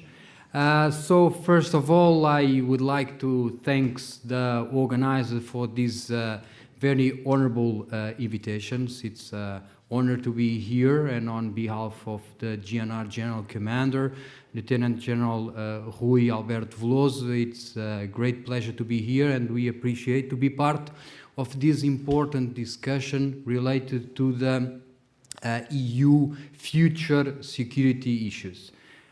First, let me thanks for the organizers, EUPOL, and also for Sargento Ajudante Rodrigues from Associação Nacional de Sargentos, distinguished PSP National Director, distinguished Frontex Executive Director, Your Excellency Ambassador from the European Commission in Portugal, distinguished audience. I'll try to be more practice, and I want to cover 3 different points in order to point out what, in our perspective, is the main challenge from the European Union. So I will start by what is changing in the security environment. We have our previous speakers that speak a little bit more in a generic way what is changing in the European environment.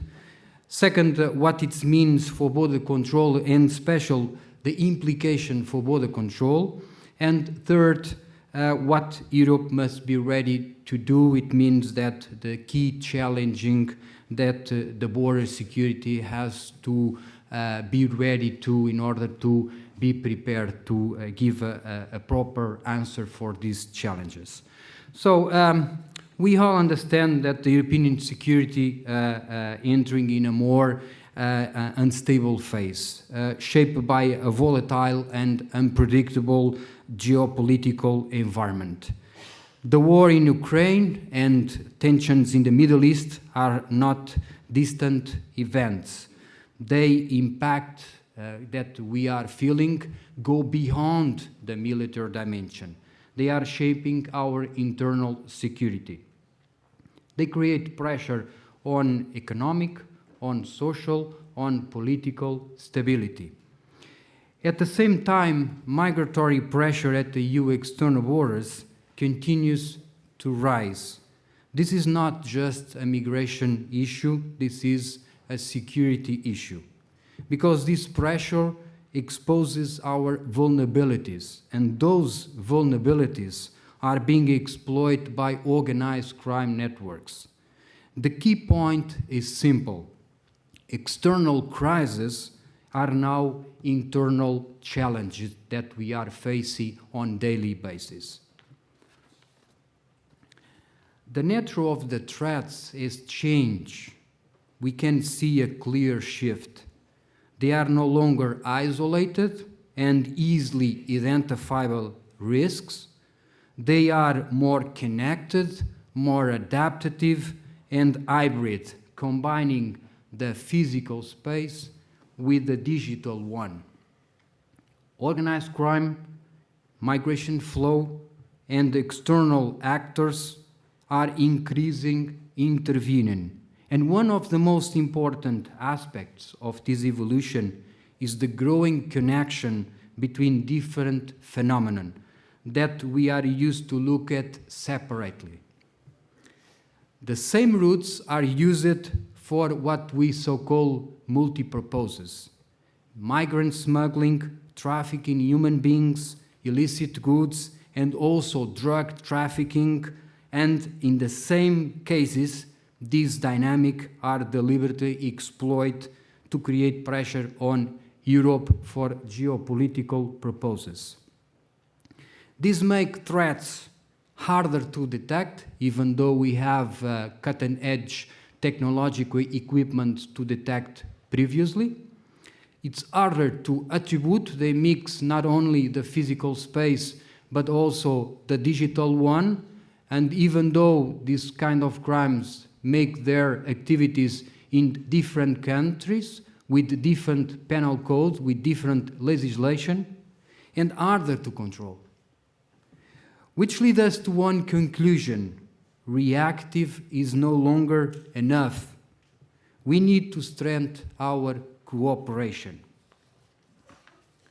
At the borders, this translates into constant pressure.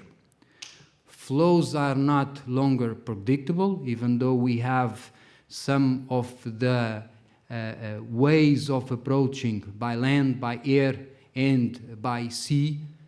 We can predict any kind of this movement. Routes shift quickly, network adapt faster than the system. That we so-call in Portugal, the criminal activities are one step ahead from the police enforcements. Criminal organizations operate like business. They are flexible, they are diversified, and most important, they are transnational. Migration routes are no longer just routes. They are platforms for criminal activities. This creates a permanent state of uncertainty, and in this environment, strategic border does not work at all. The border itself has changed. It is no longer a line when control happens only at the entry point.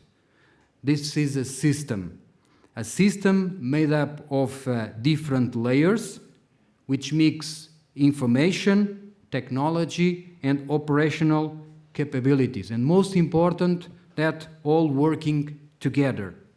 Control not start at the border. It starts before the arrival, through data, through intelligence, and mostly important, through risk analysis.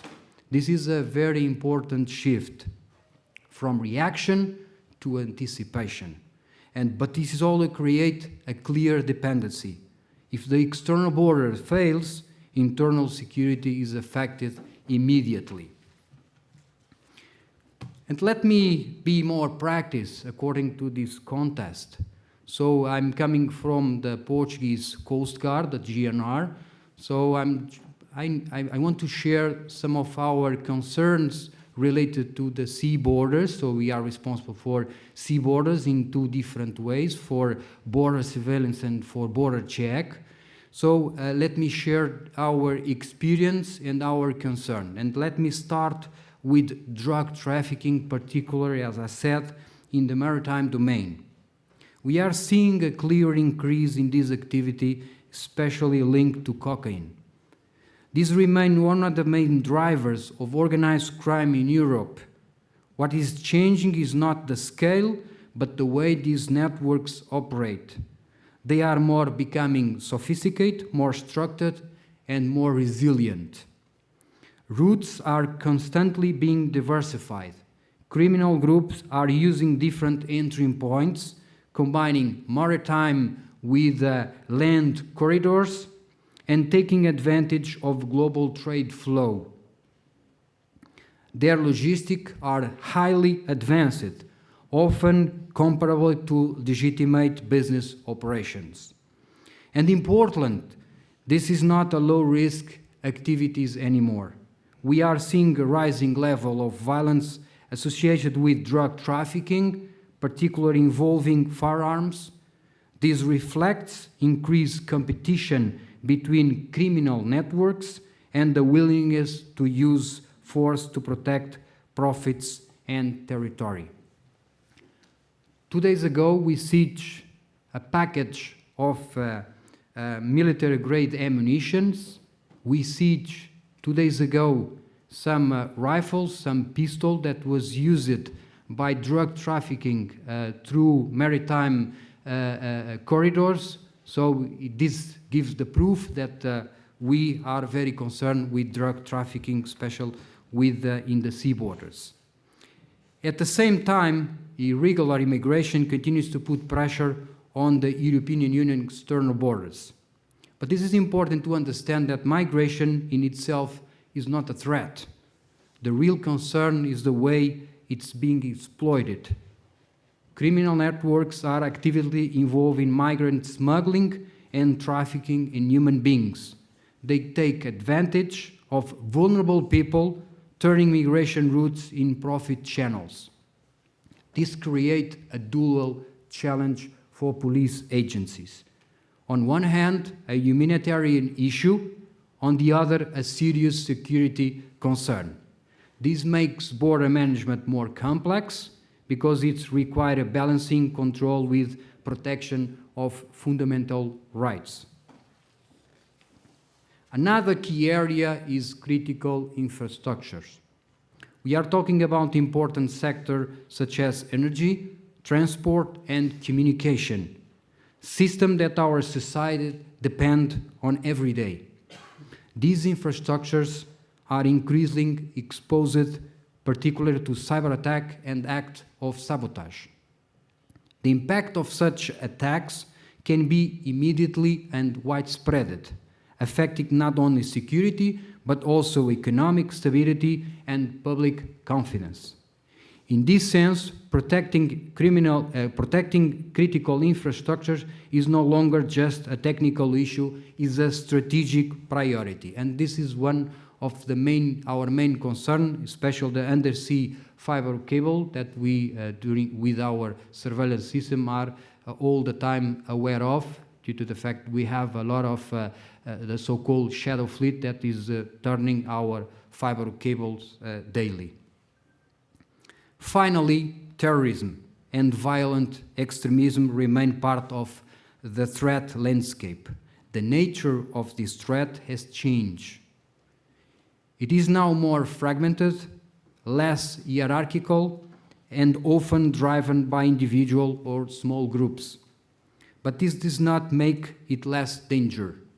In fact, the online environment has significantly accelerated radicalization process. It is now easier, faster, and more discreet and for individuals to access extremism contents connected with like-minded actors and mobilize. This increases unpredictable and makes detection more challenging for security service. So if you look at all these elements together, what we see in a security environment that is more dynamic, more interconnected, and more difficult to manage using traditional approach. And the key challenge is, for sure, adaptation. We need to be able to respond not only to individual threats, but to link between them, to understand how organized crime, migration, cyber threats, and even geopolitical dynamics intersect. Because today, security is no longer defined by borders alone. It's defined by flows of people, goods, information, and influence. And that is where the real challenge lies. This leads us to a strategic challenge. Europe must adapt quickly. Border security is no longer controlling a line. It's about managing complex systems. Three critical challenges stand out. First, speed. We must detect early and act faster. Second, integration. Data, system, and agency must work together. Without integration, information becomes noise. Third, coordination. Fragmentation weakens the response. Alignment strengthens it. Because today, information is power, but only if it is usable. Let me conclude with one key principle. Security without legitimacy does not last. Protecting borders and protecting fundamental rights are not competing goals. They are mutual reinforcing. Europe's strengths lie in its values. So the challenge is clear: to anticipate early, to act faster, and to work together more efficiently, without compromising the principles that define us. Because in the end, we are not only protect our borders, we are protecting the credibility of the European project itself. Thank you very much for your attention. Thank you. Obrigado, Marco Cruz. Vamos ouvir João Mortágua, ele é o diretor de desenvolvimento de negócios da Critical Software. Bom dia. Good morning, everyone. It's really a pleasure to be here, even though I'm not really, representing any formal entity. I belong to a company which has been producing technology quite relevant in this domain, so security. So thank you again for the invitation. I hope I can give you, an overview of what technology is doing to help us in Europe to become, safer and to feel safer. I would like to start by asking you a question before I start speaking. What would be of our lives without technology nowadays? in terms of safety and security, how do you feel without technology as we know it today in our current days? Could you please give me some insights about how would you feel without having technology in your daily life? Someone would like to raise a hand and say something? Nothing, maybe. Hands. You want to say something? Mobiles, yeah. Yeah, indeed, I think it's very relevant, and I think we all recognize the value and importance of technology in our daily life. In terms of security, I work for a company which is Critical Software. It's a Portuguese company which was founded in '98, so back in the previous century, as a startup company coming from Coimbra University. And since then, well, we have been growing a lot. So at that time, we had 3 people doing research for NASA. And nowadays, we have 5,000 people working worldwide in different mission-critical systems. So, of course, infrastructures are also key, and we also work on this domain. Of course, other companies could be here, I'm sure. So other companies in Europe providing technology could, of course, be very relevant and could be have invited for this event because they also have a lot of things to tell about how technology is influencing and enhancing our safety and security. I think in Portuguese we have just one word, which is segurança, but in English we have the distinction between safety and security. But for us in Portugal, we have just one word, even though we all feel, that this is something which threatens our lives. Well, I work and live in Porto, so as the mayor was saying before, we have a lot of threats in the city. I mean, small criminality, a lot of in my own roads, in the street where I live. We have to face very often a lot of small criminality. So my car has been stolen a few weeks ago, just next to my house. So we all feel that we need to increase, the level of technology, because technology brings data, brings information, so we all can be aware and we all can react accordingly by having this information. So I would like to tell you a story, which is actually a bit, told by Ana Catarina Mendes in her speech. Back in 2004, we had 10 new European countries joining the EU. At that time, of course, it was relevant to have these countries included in the Schengen information system.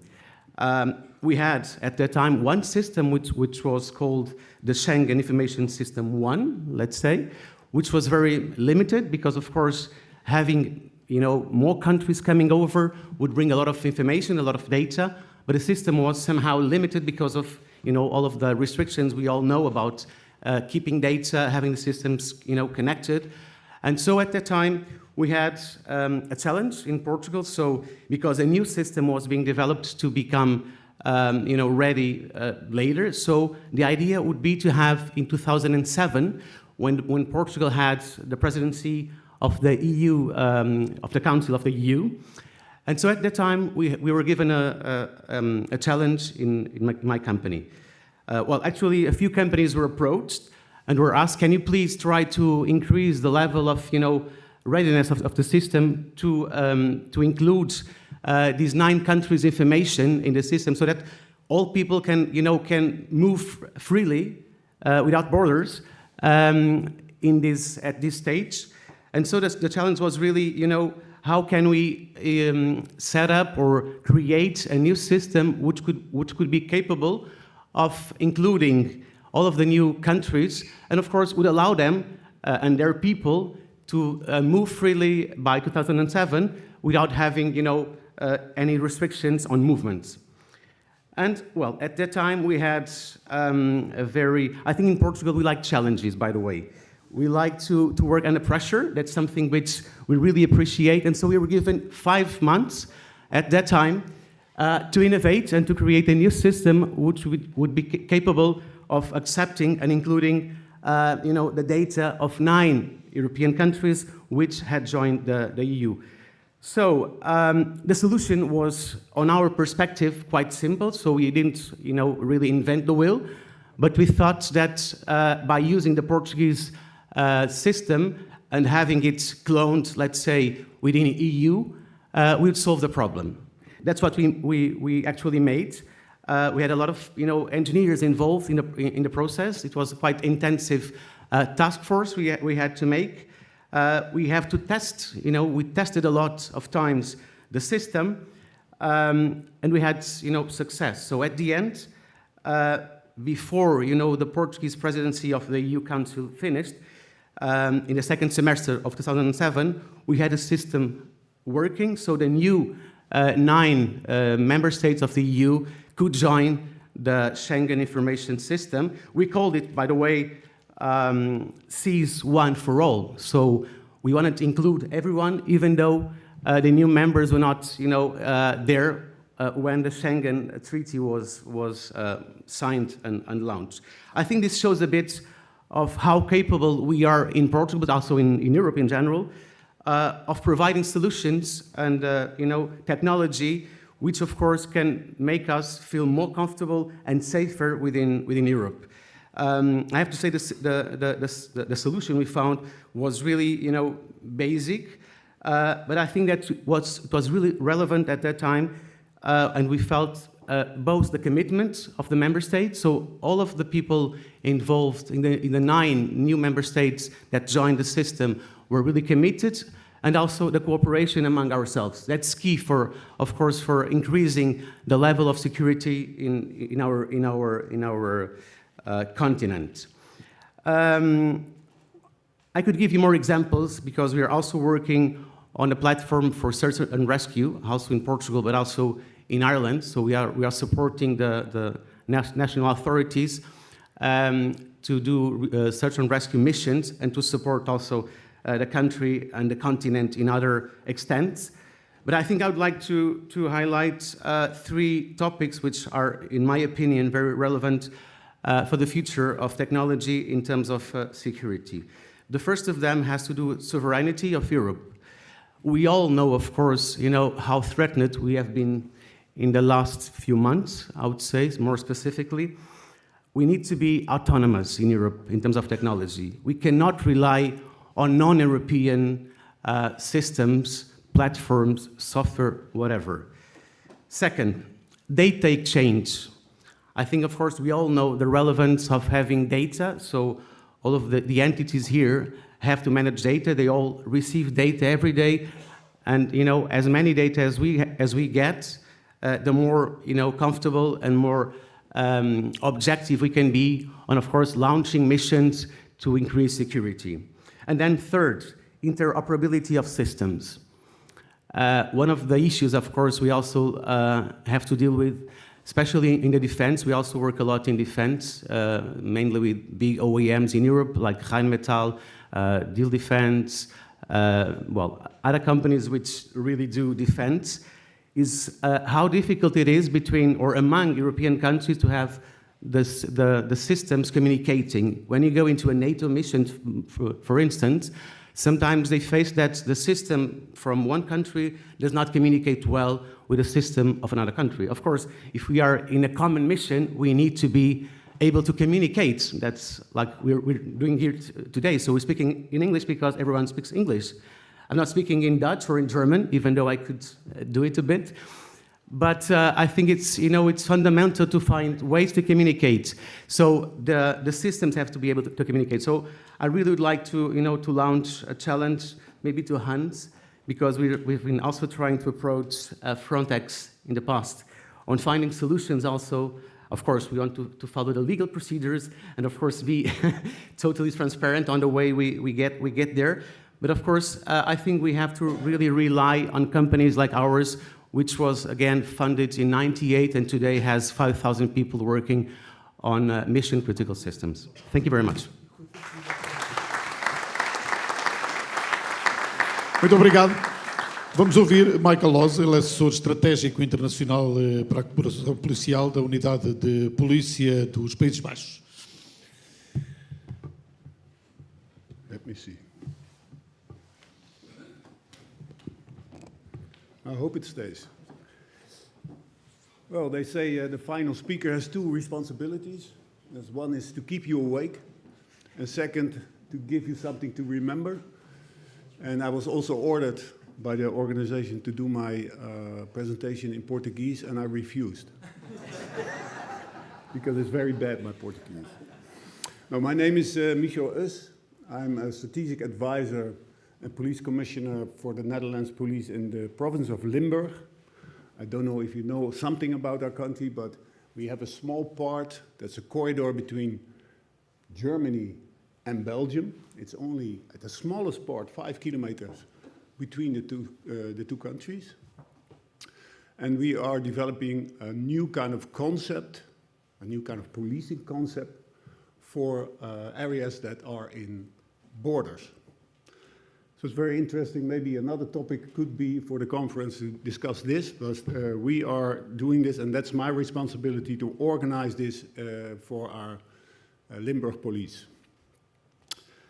Well, for me, it's a true honor to be a part of this conference and to meet so many dedicated professionals committed to the future of security and policing in Europe. On behalf of EUPOL, I would like to express my sincere gratitude to the organizers and all of our Portuguese colleagues for their warm hospitality, professionalism, and tremendous effort in bringing us together here in Porto and be present at this event. Conferences like this are more than meetings. They are opportunities to strengthen our international connections, exchange experiences, and collectively reflect on challenges and responsibilities we face as police professionals in an increasingly complex world. So I thank you for your commitment, your cooperation, and a hopeful, inspiring discussion ahead. When discussing the future of security in Europe, we must recognize one fundamental reality. Security challenges have evolved beyond borders, while many of our policing structures have not. And I can tell you something about it because I work in such an area in the Netherlands. Organized crime, hybrid threats, it was mentioned before by speakers, cybercrime, migration-related pressure, and geopolitical instability increasingly intersect across jurisdictions. Yet the police professional tasked with responding to these threats often still operate within fragmented, legal, organizational, and technological frameworks.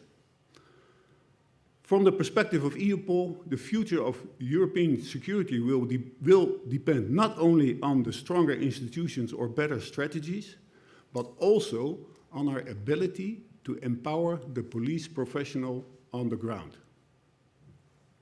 That means investing in interoperable systems, structural international cooperation, modern technology, and professional resilience. But it also means recognizing that the resilience and attractiveness of the police profession itself directly determine Europe's capacity to safeguard democratic order and internal security. An increasingly borderless Europe, internal and external security should function as an interconnected system. So vulnerabilities in one country will have direct consequences for others. If the gap in working conditions, professional protection, and support structures of police officers between European countries becomes too great, and in some cases falls below acceptable standards, this no longer remains merely a national issue, but it becomes a shared European security concern. Criminal networks are highly adaptive and constantly exploit the weakest point in our collective system. Differences in national capacities, conditions, and approaches create precisely those vulnerabilities. Like my colleague Jochen said, European international security is therefore only as strong as its weakest link. Investing in the police profession across Europe is not simply a matter of labor conditions. It is a strategic necessity for ensuring collective security, democratic resilience, and the long-term stability of Europeans' international security architecture. Because ultimately, the future of security in Europe will be determined by those who deliver it every day. The following strategic messages are built upon a central reality. While security threats have become increasingly international, hybrid, and technological advance, the effectiveness of Europe's response still depends on the people who stand on the front line every day. If we want to strengthen European security in a sustainable and democratic way, we must look beyond structures and systems alone.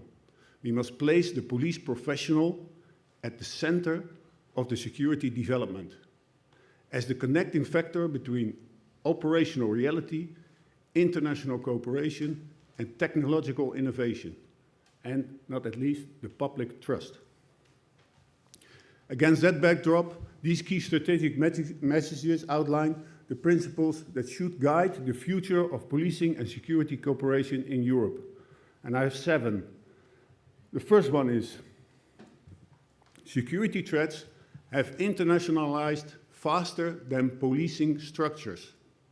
The second, the police professional must be central to security development. The third one, European security cooperation must become structural and not merely only on a case-to-case basis.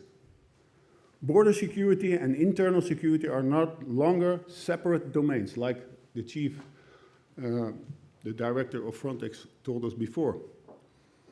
Technology must strengthen and not replace police professionals. The future of EU security depends on the future of the police profession. And the last one, democratic resilience requires strong and protected police professionals. In closing, I would like again to express my sincere appreciation to all the organizers of this event, speakers, participants, and partners who contributed to the conference. The discussions we have had here demonstrate not only the complexity of the security challenges Europe faces, but also the strength of our collective commitment to address them together. The future of European security will depend on our ability to continue building trust, cooperation, and resilience across borders, organizations, and professions. On behalf of EUPOL, thank you very much for your dedication and your continued belief in international cooperation as a cornerstone for a safer and more secure Europe. Let us take the ideas, sorry, I'm not finished yet, but let us take the ideas, partnerships, and momentum for this conference forward and continue working together in support of the police professionals who safeguard our democratic societies every day. Thank you very much. Muito obrigado a todos. Nós temos um minutinho, 2 minutinhos. Não sei se temos alguma pergunta pertinente aqui. Sim. Agradecia então. O microfone. Alguém que traga rapidamente.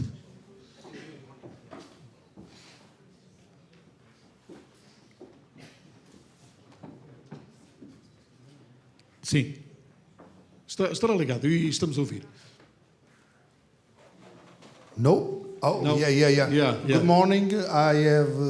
I'm from Portugal, and I'm from EUPOL also, and SIAP.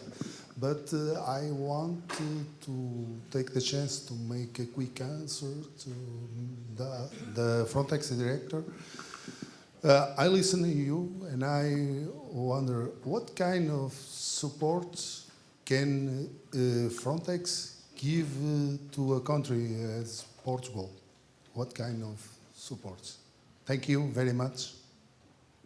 Thank you. Thank you for the question. We have a catalogue full, but I think to start with, it's important, like I said earlier in my intervention, that cooperation is not something sort of like a favor. I think what we really need, and it has been expressed by a lot of people here at the stage, is a mindset. a mindset that what we do needs to be connected, coordinated, integrated. So that the concept that we use in our regulation, this is called the European Integrated Border Management, gets alive, is a practical concept.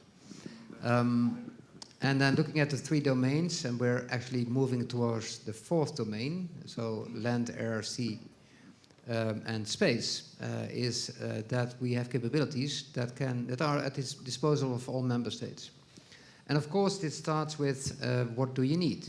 So it is needs-based. So in the past, we were often perceived as a sort of a Amazon for border management. You just put forward your wish list and then we deliver. I think right now, also having a decentralized command structure, the commander here is in the room for Spain and Portugal, that means that we have to really partner up and that we can also discuss based on vulnerability assessment, the Schengen evaluation, what might be the risks. And risks are not something judgmental. Risks are something objective, something that we have to confront, that we have to face. Okay. And then to the answers, then the capabilities vary from very practical human resources to simple and sophisticated technical equipment, both airborne, and I said we have right now 17 planes and drones flying, helicopters flying. It can be vessels for maritime surveillance and intervention. And the good news is, by the way, that you are also providing this to Frontex. I was in Greece, in Samos, one of the islands close to Turkey, and there was a GNR vessel sailing for Frontex, for Europe, the external borders. And I think this concept, with these mutual beneficial capabilities available for member states of third countries, that works, I think, quite well. I think for me the most important thing is that we consider both Frontex, Europol, the other agencies, and the national agencies, each other as partners, not as competitors, not as something that is threatening, but should be complementary, should be adding value. And I think Frontex, again, seems to be the opportunity to grow also the next decade. So the Commission will put forward a proposal to allow us to grow from 10,000 officers to 30,000. And the good news is there also is a budget for that. So that is always good news. So again, a lot to offer, starting to see each other as a partner, sharing the same challenges and threats, and also agreeing on which should be the right solutions to face the threats. Thank you. Muito obrigado a todos. Foi importante esta reflexão. Thank you so much. And welcome to Portugal, to Porto. E até uma próxima.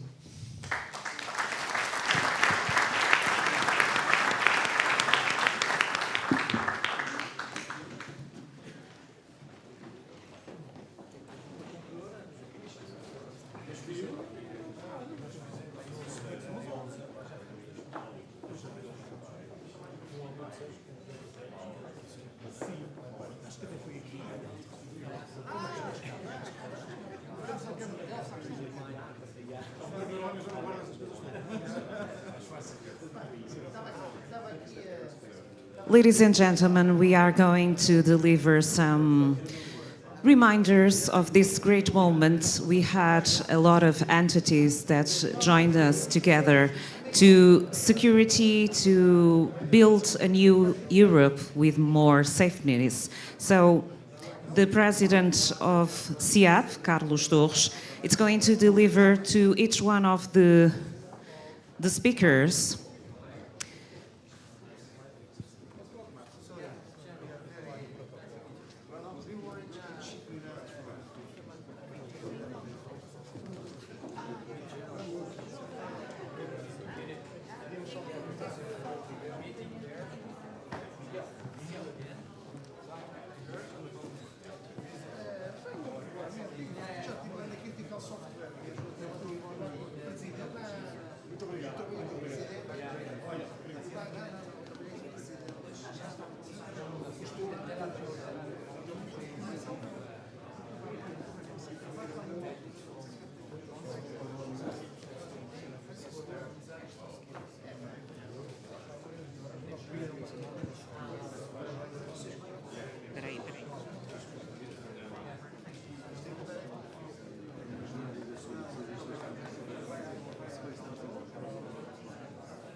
She's